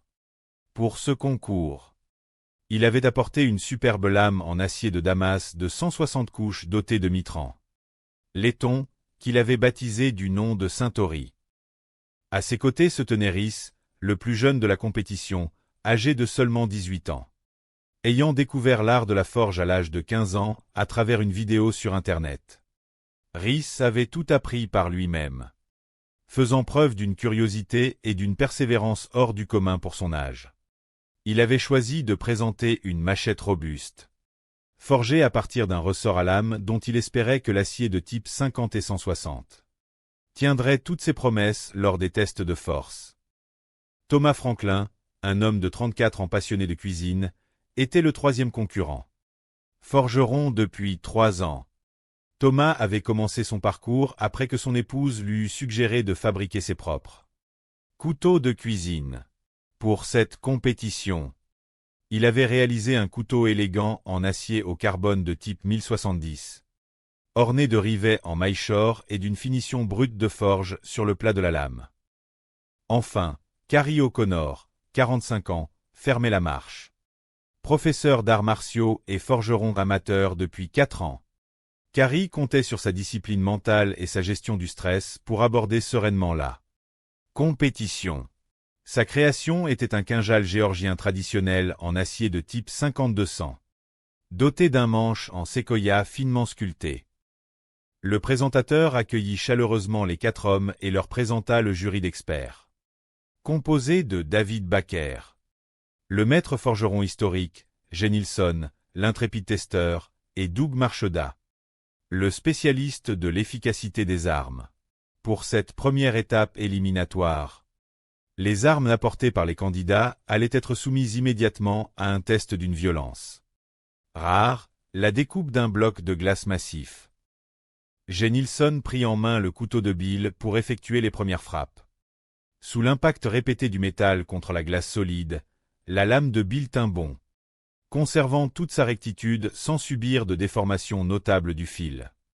Jay salua la beauté du motif de Damas mais suggéra que la poignée aurait mérité une forme plus renflée à l'arrière pour éviter que la main ne glisse pendant l'effort. Ce fut ensuite au tour de Rhys. Le jeune homme observa avec appréhension l'expert abattre sa machette sur le bloc de glace. Malgré la violence du choc, la lame ne bougea pas d'1 millimètre, démontrant une solidité exemplaire. Seule la poignée, jugée trop petite et anguleuse au niveau de la garde, suscita quelques réserves de la part du jury pour son manque de confort. Le couteau de cuisine de Thomas passa également l'épreuve avec brio, révélant une excellente proportion de la poignée et un tranchant parfaitement préservé après l'impact. Enfin, le kinjal à double tranchant de Carrie démontra une grande légèreté et une efficacité redoutable sur les 2 côtés de la lame, même si les juges regrettèrent un manque d'ambition esthétique sur les finitions du manche. Après délibération, les juges décidèrent de qualifier Thomas, Bill et Carrie pour la suite des épreuves. Malgré sa bravoure et la solidité de son acier, le jeune Rhys fut éliminé en raison du design trop simpliste de son arme et de l'étroitesse de sa poignée. Le jeune homme accepta la sentence avec maturité, impatient de retourner dans son atelier pour appliquer les précieux conseils reçus. La deuxième épreuve s'annonçait terrible. Les 3 forgerons encore en lice disposaient de 2 heures seulement pour forger un poignard à pousser, une arme de poing compacte et redoutable.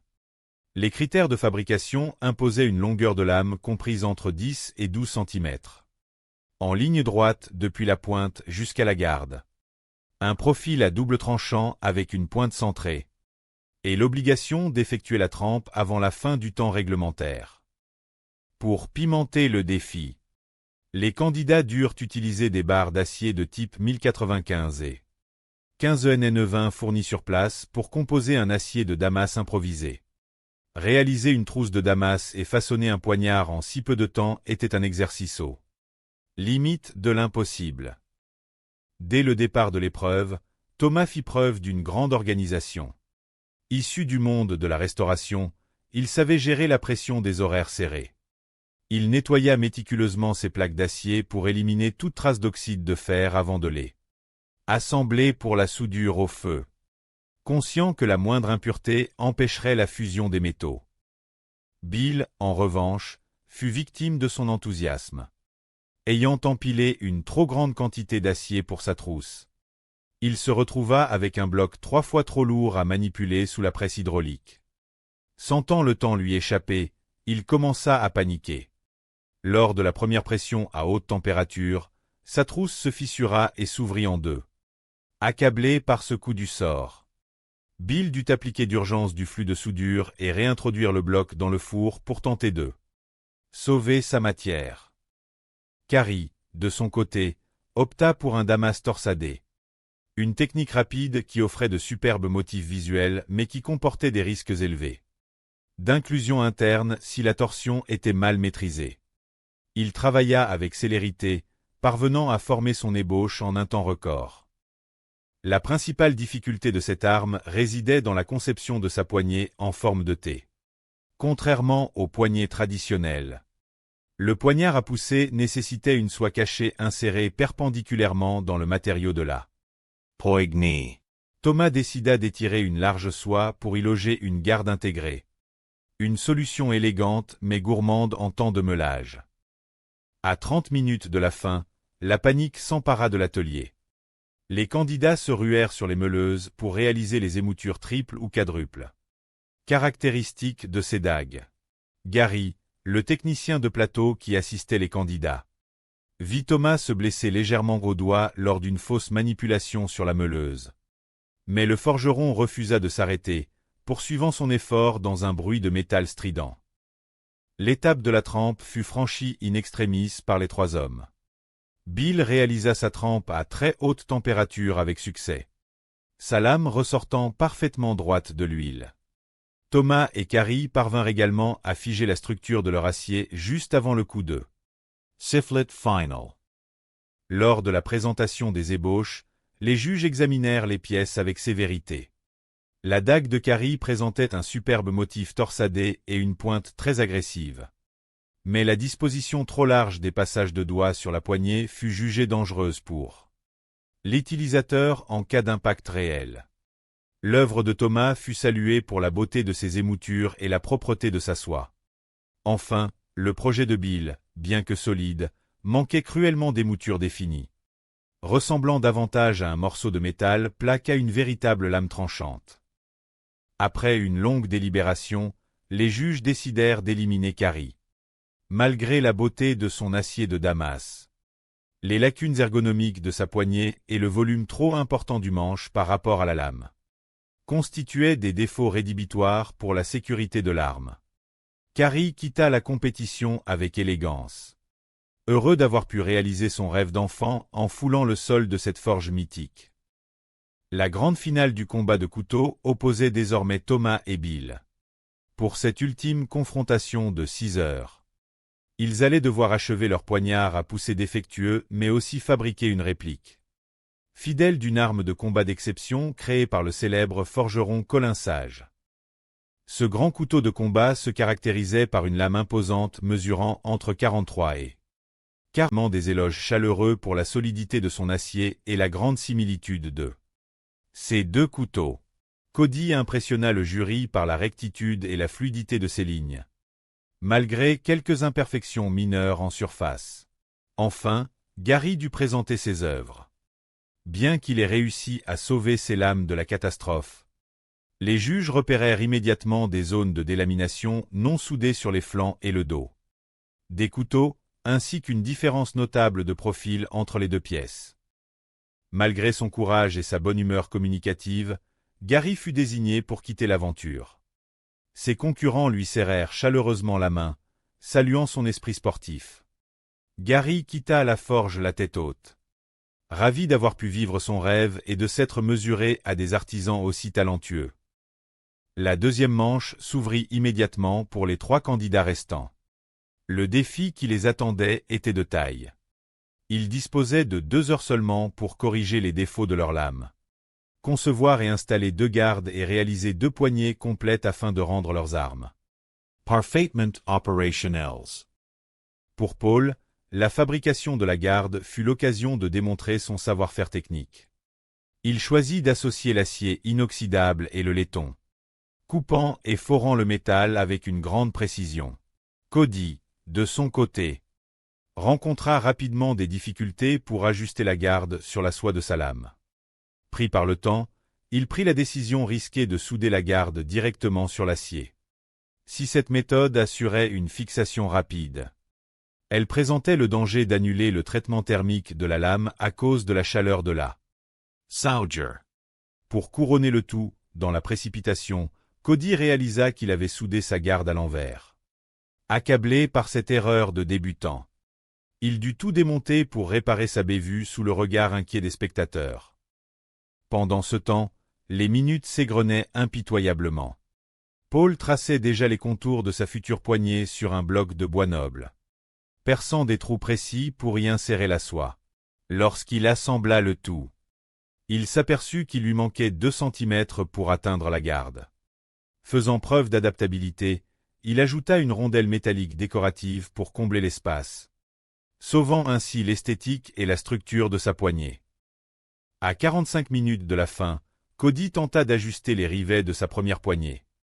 Mais l'un d'eux se tordit et se bloqua à mi-chemin, refusant d'entrer ou de sortir. Ce genre d'incident pouvait s'avérer fatal pour la suite de l'épreuve, car une poignée mal fixée ne résisterait jamais au test de force. Cody dut couper le rivet récalcitrant, repercer un axe propre et appliquer une généreuse couche de colle époxy pour sceller l'ensemble, espérant que la chimie ferait des miracles. Alors qu'il ne restait plus que 20 minutes, les candidats se lancèrent dans le façonnage des poignées à l'aide des bandes abrasives. Un épais nuage de poussière de bois et de résine envahit l'atmosphère de la forge. C'est à ce moment que Cody se blessa au doigt contre la bande en mouvement. Malgré la douleur et le sang qui coulait, il reçut rapidement les soins du médecin de plateau qui lui appliqua un bandage serré, lui permettant de retourner immédiatement au travail pour achever l'affûtage de ses 2 couteaux. Le signal de fin de manche retentit enfin, laissant place au redoutable test de résistance. Le premier examen consista à frapper violemment une plaque de métal avec le tranchant des couteaux, pour évaluer la qualité du traitement thermique. Les lames de Tim montrèrent quelques signes de fatigue, avec un léger écrasement du fil près de la pointe. Celles de Paul résistèrent brillamment, ne présentant que des déformations mineures et superficielles. Les couteaux de Cody surprirent agréablement les juges par leur solidité, malgré l'inconfort notable de sa poignée dont les arêtes étaient trop saillantes pour une utilisation prolongée. Le second test, destiné à évaluer le tranchant et la pénétration, fut réalisé sur un lourd sac de frappe. Les armes de Tim coupèrent efficacement, mais la taille excessive et la forme trop carrée de ses poignets rendirent la manipulation difficile et fatigante. Paul et Cody passèrent cette épreuve avec succès, leurs lames tranchant le cuir du sac avec une facilité déconcertante. À l'issue des délibérations, les juges durent faire un choix difficile. Bien que les couteaux de Tim soient d'une grande robustesse, le manque d'ergonomie et le volume excessif de ses poignets motivèrent son élimination. Tim accepta la décision avec philosophie, déclarant que la forge était toute sa vie et qu'il continuerait à perfectionner son art jusqu'à son dernier souffle. Paul et Cody étaient désormais qualifiés pour l'ultime confrontation. Les juges leur annoncèrent qu'ils allaient devoir retourner dans leurs ateliers respectifs pendant 4 jours pour fabriquer une arme historique de légende, la 5DEA. Cette épée courte et large, très prisée par la noblesse du nord de l'Italie durant la Renaissance, tirait son nom de sa largeur à la base de la garde, équivalente à 5 doigts de main. Sa forme triangulaire distinctive et ses profonds rongeages latéraux permettaient d'alléger considérablement l'arme tout en lui conservant une rigidité et une puissance de coupe mortelle. Les critères imposés étaient stricts. La lame devait mesurer entre 66 et 71 cm de longueur. Posséder un double tranchant et comporter 6 rongeages distincts sur chaque face. Soit un total de 12 rongeages sur l'ensemble de l'arme. De retour chez lui, dans l'Illinois, Paul Raspe décida de tenter une conception en acier de Damas pour égaler le niveau technique de son jeune rival. Malheureusement, dès le premier jour, alors qu'il étirait sa trousse à haute température, une fissure majeure apparut au cœur du métal. Comprenant qu'il perdrait un temps précieux à essayer de sauver cette pièce ou à recommencer un nouveau Damas, Paul prit la décision pragmatique d'utiliser une plaque d'acier homogène de type 80 CRV2. C'était un choix plus simple, mais qui lui garantissait une base solide et fiable pour la suite des opérations. Pendant ce temps, Cody Adelson se lançait avec passion dans la réalisation d'un Damas complexe composé de 155 couches alternées de métaux précieux.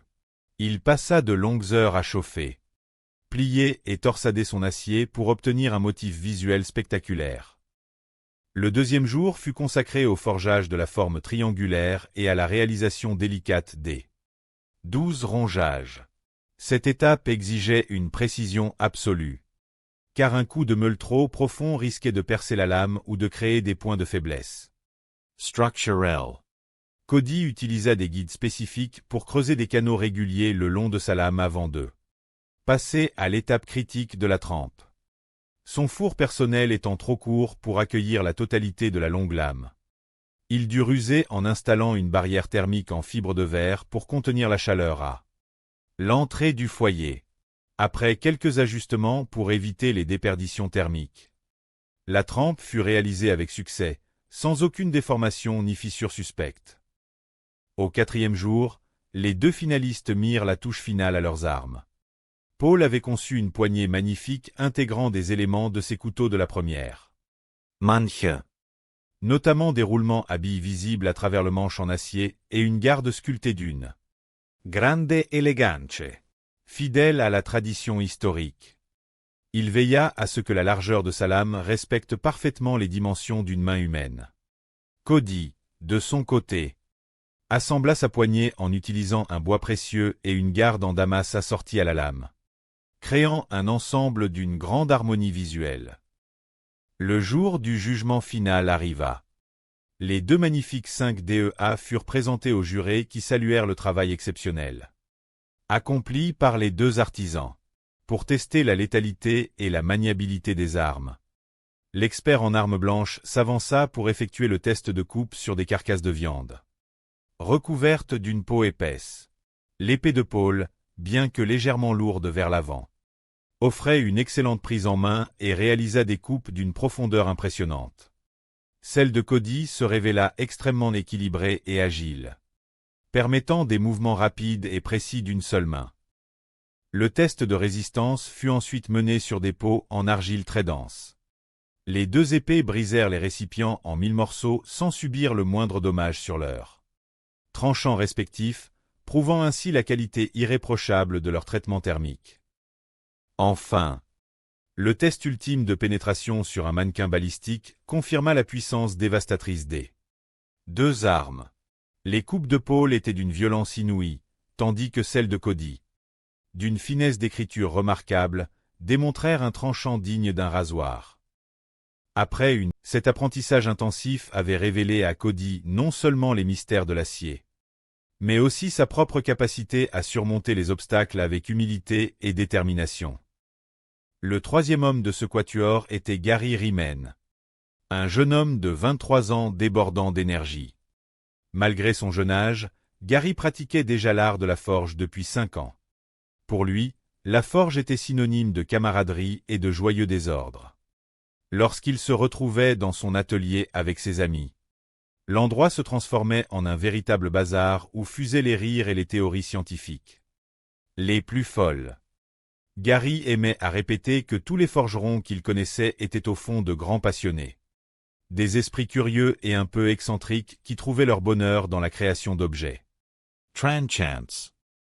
Soudain, une voix puissante résonna sous les voûtes de métal de l'atelier, brisant le murmure des conversations. Les juges, figures respectées et redoutées de la discipline, prirent place derrière leur pupitre. Le présentateur s'avança, un sourire confiant aux lèvres, pour accueillir officiellement les participants à cette grande aventure humaine et technique. Il leur expliqua que la compétition se déroulerait en 3 manches éliminatoires, au terme desquelles un seul d'entre eux serait couronné meilleur forgeron et repartirait avec un chèque de 10 000 $. Pour commencer cette première épreuve, les artisans furent invités à s'approcher de leurs enclumes respectives, qui étaient dissimulées sous de grands draps sombres. D'un geste unanime, ils dévoilèrent ce qui allait constituer la matière première de leur premier défi. Sur chaque enclume reposaient 2 petits boîtiers métalliques ainsi que 2 flacons remplis de poudre d'acier. Le verdict tomba, suscitant une vague de surprise parmi les candidats. Ils allaient devoir fabriquer non pas un, mais 2 couteaux parfaitement identiques en acier de Damas de style boîte de conserve. L'annonce provoqua un frisson d'excitation mêlé d'angoisse. Réaliser 2 couteaux de Damas en seulement 3 heures semblait être une tâche presque insurmountable. Les paramètres imposés étaient pourtant stricts. Les lames devaient mesurer entre 18 et 23 cm de longueur.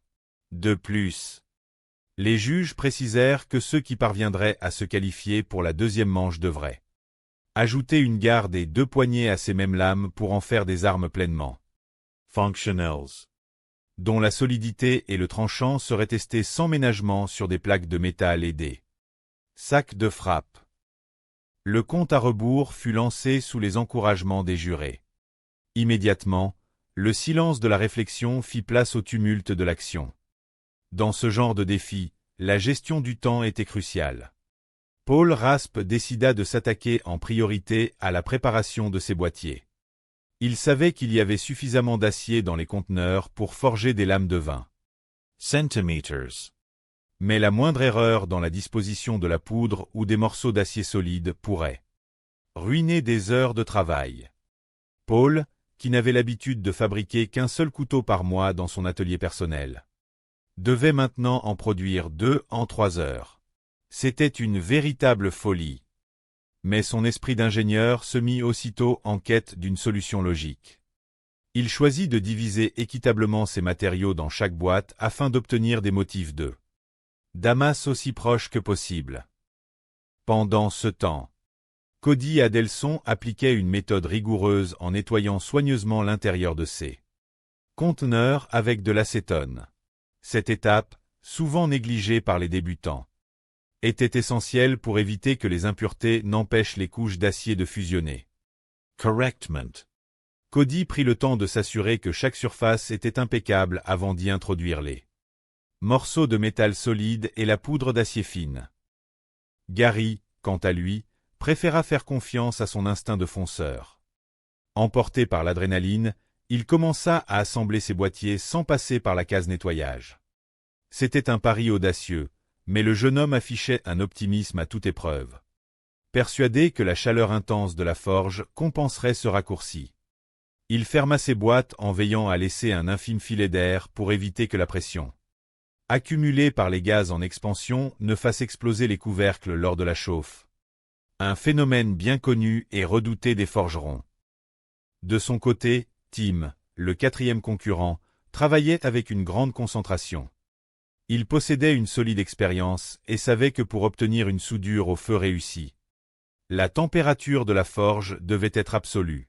Il plaça ses conteneurs au cœur du foyer, surveillant avec attention le changement de couleur du métal. Pour que la fusion s'opère au niveau moléculaire, l'acier devait atteindre une teinte jaune éblouissante, semblable à du beurre fondu, et rester à cette température pendant au moins 10 minutes supplémentaires.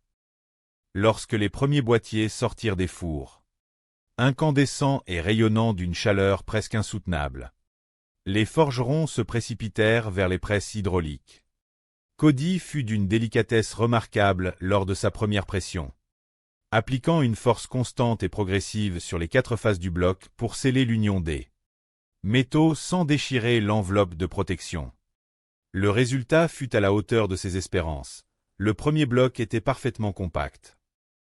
Gary, toujours aussi impétueux, décida d'utiliser directement le marteau pilon pneumatique pour étirer sa trousse. Le bruit assourdissant de la machine résonna dans toute la pièce alors que le marteau s'abattait à un rythme effréné sur le métal brûlant. Malheureusement, ce traitement brutal sur un acier dont la soudure n'était pas encore totalement consolidée provoqua des déformations visibles. Inquiet par la texture irrégulière qu'il observait, Gary prit la décision difficile d'ouvrir préventivement son conteneur pour vérifier l'état de l'acier à l'intérieur. À son grand soulagement, les couches semblaient avoir tenu, lui permettant de commencer enfin à étirer la matière pour former ses deux lames. À l'autre bout de l'atelier, Paul Raspe gérait son effort avec la précision d'un métronome.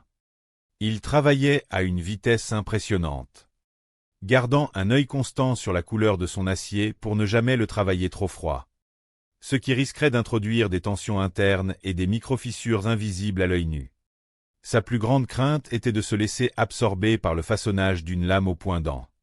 Oublier la seconde dans le four, où elle risquerait de brûler et de perdre son carbone. Maîtrisant ses nerfs, il commença à marteler les pointes pour donner à ses couteaux un profil tombant. Une forme polyvalente idéale pour la coupe et la pénétration. Alors que l'horloge indiquait qu'il ne restait plus que 60 minutes. La tension monta d'un cran. Gary fit face à une terrible découverte sur son deuxième bloc. Une ligne sombre et suspecte apparaissait en plein milieu de la matière. C'était une délamination, une zone où la soudure n'avait pas pris, menaçant de séparer la lame en deux au moindre choc. Le jeune forgeron sentit le découragement l'envahir. Recommencer à zéro était impossible faute de temps. Refusant d'abandonner, il tenta une manœuvre de la dernière chance en essayant de ressouder la fissure à haute température, tout en sachant que le risque de contamination par de l'acier doux était immense. Pendant ce temps, Cody procédait à la trempe de ses créations. Un moment toujours redouté car le choc thermique dans l'huile peut révéler les moindres faiblesses. Structurals. Lorsqu'il sortit sa première lame du liquide fumant, il constata une légère courbure. Mais sa confiance resta intacte car il savait comment redresser l'acier encore chaud. La deuxième trempe se déroula sans encombre, lui offrant un ensemble de lames prometteurs. Pour garantir une symétrie parfaite lors de l'émouture, Tim utilisa une astuce ingénieuse en assemblant ses deux lames à l'aide de serre-joints avant de les présenter devant la bande abrasive du backstand. Cette technique lui permit de conserver des lignes d'émouture rigoureusement identiques sur les deux couteaux. Il passa ensuite à la trempe, qui fut couronnée de succès sous les yeux approbateurs des juges. Paul acheva lui aussi la trempe de ces deux pièces sans aucun défaut majeur. Le décompte final commença. 5, 4, 3, 2, 1. Le présentateur ordonna aux forgerons de poser leurs outils. Cette première manche éprouvante venait de s'achever. Les visages étaient marqués par la fatigue et la sueur, mais aussi par la fierté d'avoir surmonté des conditions si extrêmes. L'heure de l'évaluation par les juges était arrivée. Tim présenta le premier son travail. Les experts saluèrent la régularité de ses émoutures et l'épaisseur généreuse de ses lames, qui laissait une marge de manœuvre confortable pour les finitions de la manche suivante. Paul reçut également, bien que l'ensemble s'avéra particulièrement lourd en main. La 5DEA de Cody offrait un équilibre parfait et un visuel remarquable grâce au motif contrasté de son acier multicouche. L'évaluation commença par le test de létalité sur des carcasses de viande recouvertes d'une peau épaisse. Le juge mania la dague de Paul avec force, soulignant l'efficacité redoutable de sa coupe malgré un poids important qui compliquait le contrôle de l'arme. La 5DEA de Cody se révéla extrêmement maniable et offrit une pénétration dévastatrice. Lors du test de résistance contre des pots en argile, les deux armes brisèrent les récipients en morceaux sans subir le moindre dommage sur leur tranchants. Enfin, lors du test de coupe sur un mannequin de silicone, l'arme de Paul produisit des entailles profondes, tandis que celle de Cody réalisa des coupes d'une finesse chirurgicale, démontrant un tranchant digne d'un rasoir. Après délibération, Les juges décidèrent d'attribuer le titre de champion et le chèque de 10 000 $ à Cody.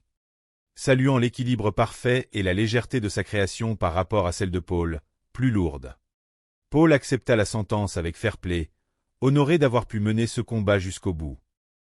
L'aventure de la forge ne s'arrêtait pas là, car une nouvelle confrontation d'un niveau sans précédent se préparait. 4 nouveaux forgerons d'élite s'apprêtaient à entrer dans l'arène avec leurs meilleurs créations réalisées chez eux, sachant que l'un d'eux serait éliminé avant même d'avoir pu allumer un foyer. Parmi eux se présentait Bill Peace, un artisan de l'Ohio soutenu par sa famille, qui avait façonné un grand couteau en acier de Damas de 160 couches avec des mitrans. Lighton. À ses côtés se trouvait Rhys, un jeune prodige de 18 ans qui avait appris l'art de la forge en autodidacte à partir de vidéos en ligne et qui présentait une machette robuste forgée dans un ressort d'amortisseur. Thomas Franklin, 34 ans, s'était lancé dans la forge de couteaux de cuisine à la demande de son épouse et présentait un couteau en acier au carbone 1070 orné d'un motif martelé. Enfin, Carrie O'Connor, un enseignant d'arts martiaux de 45 ans, proposait un kinjal géorgien en acier 52 cents avec une poignée en bois de séquoia.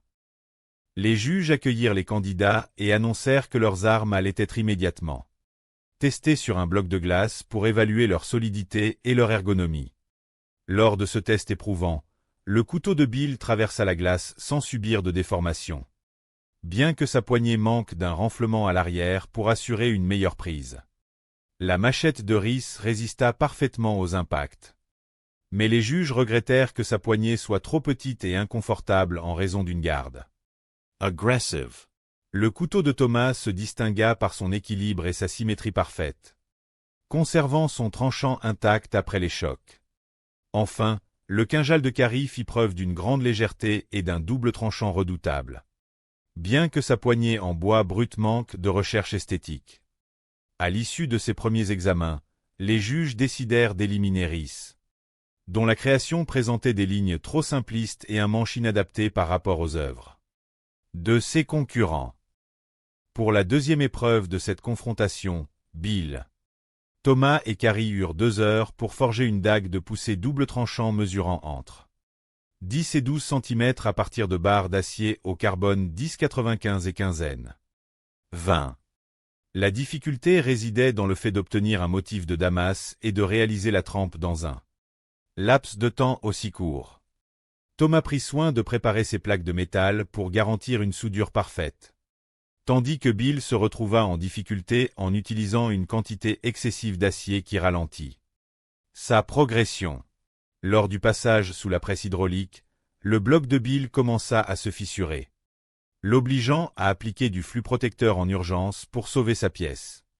Carrie choisit de réaliser un Damas torsadé pour accélérer le processus, étirant et façonnant son acier avec méthode. Les artisans s'efforcèrent de donner à leur dague la forme caractéristique en T. Thomas C. concentra sur la création d'une soie cachée pour simplifier l'assemblage de sa poignée. Malheureusement, lors des travaux de meulage, Gary se blessa légèrement au doigt mais poursuivit son travail sans faiblir. Au moment de la trempe, Bill obtint une lame droite et solide, tandis que Thomas réalisa son traitement thermique avec succès malgré la baisse rapide du chronometer. Lors de la présentation des ébauches, les juges constatèrent que la dague de poussée de Carrie possédait une poignée trop volumineuse et anguleuse qui risquait de blesser l'utilisateur lors d'un impact. Malgré la beauté de son Damas torsadé, Carrie fut éliminé de la compétition, laissant Thomas et Bill s'affronter pour l'ultime épreuve de 6 heures.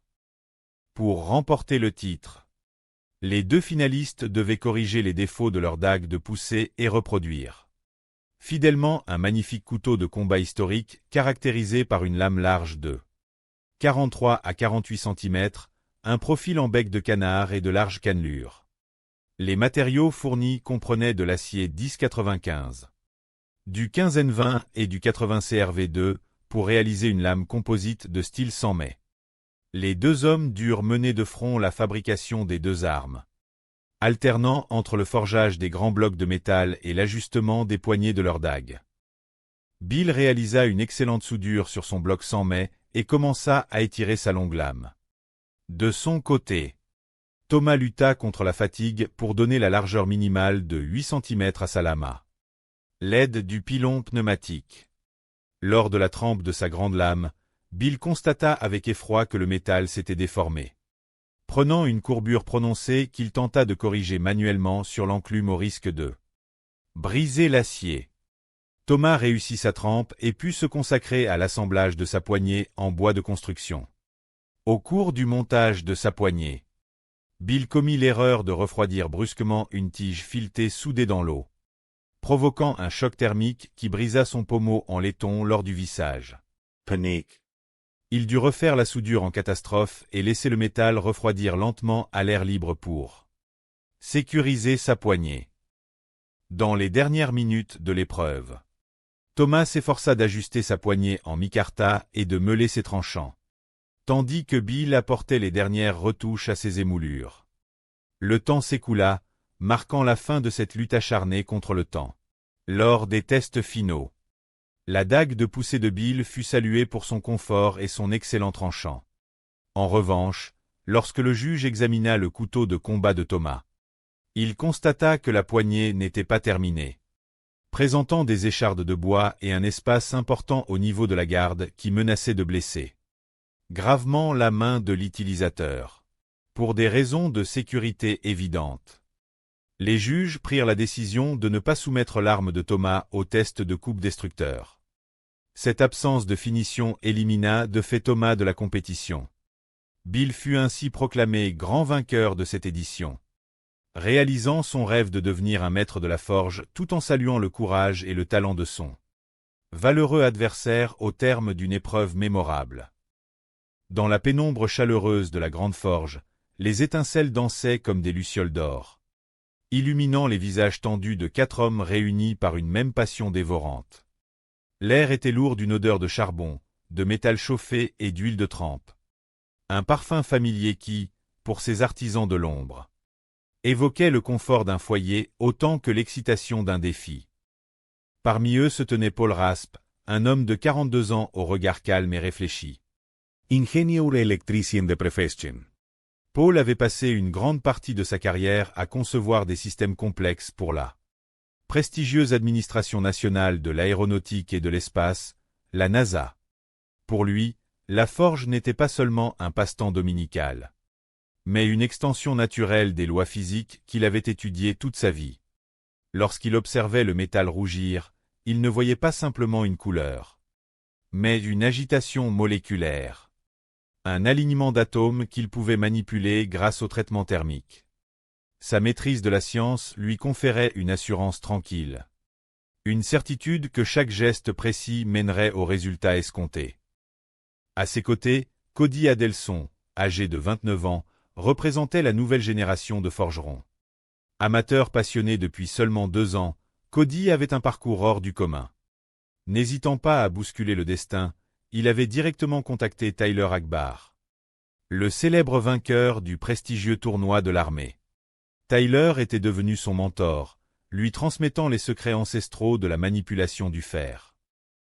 De plus, les artisans qui parviendraient à franchir cette première étape devraient par la suite ajouter une poignée et une garde pour transformer ces lames en armes parfaitement fonctionnelles. Les juges testeraient alors la solidité et le tranchant des créations sur une tôle métallique ainsi que sur un sac de frappe suspendu. Le compte à rebours fut lancé. Pour Paul, Cody et Gary, la stratégie était primordiale. Utiliser l'acier contenu dans les récipients pour obtenir 2 lames de 20 cm demandait une organisation sans faille. Cody commença par nettoyer minutieusement l'intérieur de ses conteneurs métalliques avec de l'acétone pour éliminer toute impureté qui risquerait de gâcher la soudure. Paul décida de répartir équitablement les billes d'acier et la poudre dans ces 2 récipients afin d'obtenir des motifs de damas aussi proches que possible, veillant à laisser un infime filet d'air pour éviter que la pression accumulée ne fasse éclater le couvercle lors de la chauffe. Pendant ce temps, Gary choisit de souder directement ses pièces sans passer par l'étape du nettoyage à l'acétone. Un choix audacieux et risqué. Dans la forge. La température devait monter de manière homogène pour que la fusion des aciers s'opère parfaitement. Les juges rappelaient qu'il fallait atteindre une couleur de beurre fondu et maintenir cette chaleur pendant une dizaine de minutes pour garantir une soudure solide sur les 4 faces. Cody manipula la presse hydraulique avec une grande délicatesse lors de la première compression, évitant ainsi de déchirer l'enveloppe métallique protectrice. De son côté, Gary se précipita vers le pilon pneumatique pour étirer son bloc d'acier. Ce choix prématuré provoqua des fissures et des déformations visibles à la surface du métal. Inquiet de voir une ligne de démarcation suspecte au milieu de sa pièce, Gary prit la décision d'ouvrir l'enveloppe pour inspecter l'intérieur. Malheureusement, une mauvaise soudure s'était produite, menaçant de provoquer une délamination fatale. N'ayant pas le temps de recommencer à zéro, il tenta désespérément de combler les vides avec de l'acier doux pour sauver sa création, malgré le risque d'altérer la structure de la lame. À l'autre bout de l'atelier, Paul travaillait à un rythme effréné, étirant son acier avec une grande précision, bien que la baisse de température de sa pièce commence à générer des tensions internes dangereuses. Il se concentra sur le forgeage des pointes pour donner à ses couteaux un profil tombant, idéal pour la coupe et la pénétration. À 1 heure de la fin de l'épreuve, la tension monta d'un cran. Paul utilisa un gabarit pour tracer la silhouette de sa première lame sur la seconde afin de garantir leur parfaite similitude. Le moment crucial de la trempe arriva. Cody plongea ses lames dans l'huile chaude. Bien qu'il constatât une légère courbure sur l'une d'elles, il resta confiant dans sa capacité à la redresser lors de l'émoulure. Paul réalisa sa trempe sans encombre, tout comme Cody qui assembla ses 2 lames à l'aide de pinces de serrage pour meuler leur émoulure de façon symétrique. Gary parvint in extremis à tremper ses 2 pièces, malgré les imperfections de ses lames et l'absence de finition soignée. Son objectif principal était de présenter 2 couteaux terminés dans le temps imparti. Lorsque le signal de fin retentit, les artisans posèrent leurs outils, épuisés mais fiers d'avoir surmonté les obstacles de cette première épreuve. L'heure de l'évaluation par les juges était venue. Les experts examinèrent chaque couteau avec une attention méticuleuse. Les lames de Paul présentaient une belle régularité et une structure solide, bien que les émoulures méritent d'être légèrement affinées. Cody fut chaleureusement félicité pour la rectitude et la finition presque parfaite de ses créations. En revanche, l'examen des couteaux de Gary révéla des défauts majeurs. Les profils étaient légèrement différents. Des zones de mauvaise soudure étaient visibles sur les flancs et le dos des lames, et des délaminations importantes compromettaient gravement la solidité de l'ensemble. Malgré sa persévérance, Gary fut éliminé de la compétition. Il accepta la décision avec philosophie, ravi d'avoir partagé cette expérience avec d'autres passionnés de métallurgie. Pour la 2e étape, Paul, Cody et le 3e qualifié, Tim, durent relever un défi de taille. Corriger les imperfections de leurs lames et fabriquer 2 gardes ainsi que 2 poignées en seulement 2 heures. Paul choisit de façonner ses gardes dans du laiton et de l'acier inoxydable, utilisant alternativement la perceuse et la lime. Cody rencontra des difficultés pour percer le passage de la soie dans sa garde et décida de la souder directement sur la lame. Ce choix risquait malheureusement d'altérer le traitement thermique précédemment effectué sur l'acier. Pour couronner le tout, Cody s'aperçut qu'il avait soudé sa première garde à l'envers, l'obligeant à tout reprendre sous la pression du chronomètre. Pendant ce temps, Paul ajusta les différentes pièces de bois de ses poignets, comblant les espaces vides à l'aide de cales et d'adhésifs époxy. À 45 minutes de la fin, Cody tenta d'insérer un rivet pour sécuriser sa poignée. Mais la tige se tordit et se bloqua dans le bois mal aligné. Contraint de couper le rivet défectueux pour percer un nouveau passage, il perdit un temps précieux. Paul utilisa une bande abrasive pour profiler ses poignets qui, bien qu'esthétiquement rustiques, offraient une excellente prise en main. Dans la précipitation des dernières minutes, Cody se blessa au doigt sur la bande de ponçage. Malgré l'intervention rapide du médecin pour soigner sa coupure, La panique s'empara du jeune forgeron qui constata que l'une de ses poignées s'était désolidarisée de la lame à cause d'un manque de colle. Lorsque le temps imparti prit fin, les 3 artisans présentaient des fortunes diverses. Les couteaux furent soumis au redoutable test de robustesse. Le juge frappa violemment une tôle de métal avec les armes. Les lames de Tim montrèrent des signes de faiblesse avec un léger écrasement du tranchant près de la pointe, tandis que sa garde présentait des arêtes trop vives et inconfortables. Les créations de Paul passèrent l'épreuve avec succès, ne présentant qu'une déformation mineure du fil de la lame sans aucune rupture.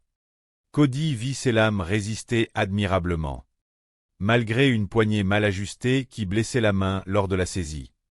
Lors du test de coupe sur le sac de frappe, les couteaux de Paul et de Cody firent preuve d'une efficacité redoutable, pénétrant et tranchant la matière avec aisance. En fin de compte, les juges décidèrent d'éliminer Tim en raison de l'inconfort majeur de ses poignées trop volumineuses et des dommages structurels subis par ses lames. Reconnaissant.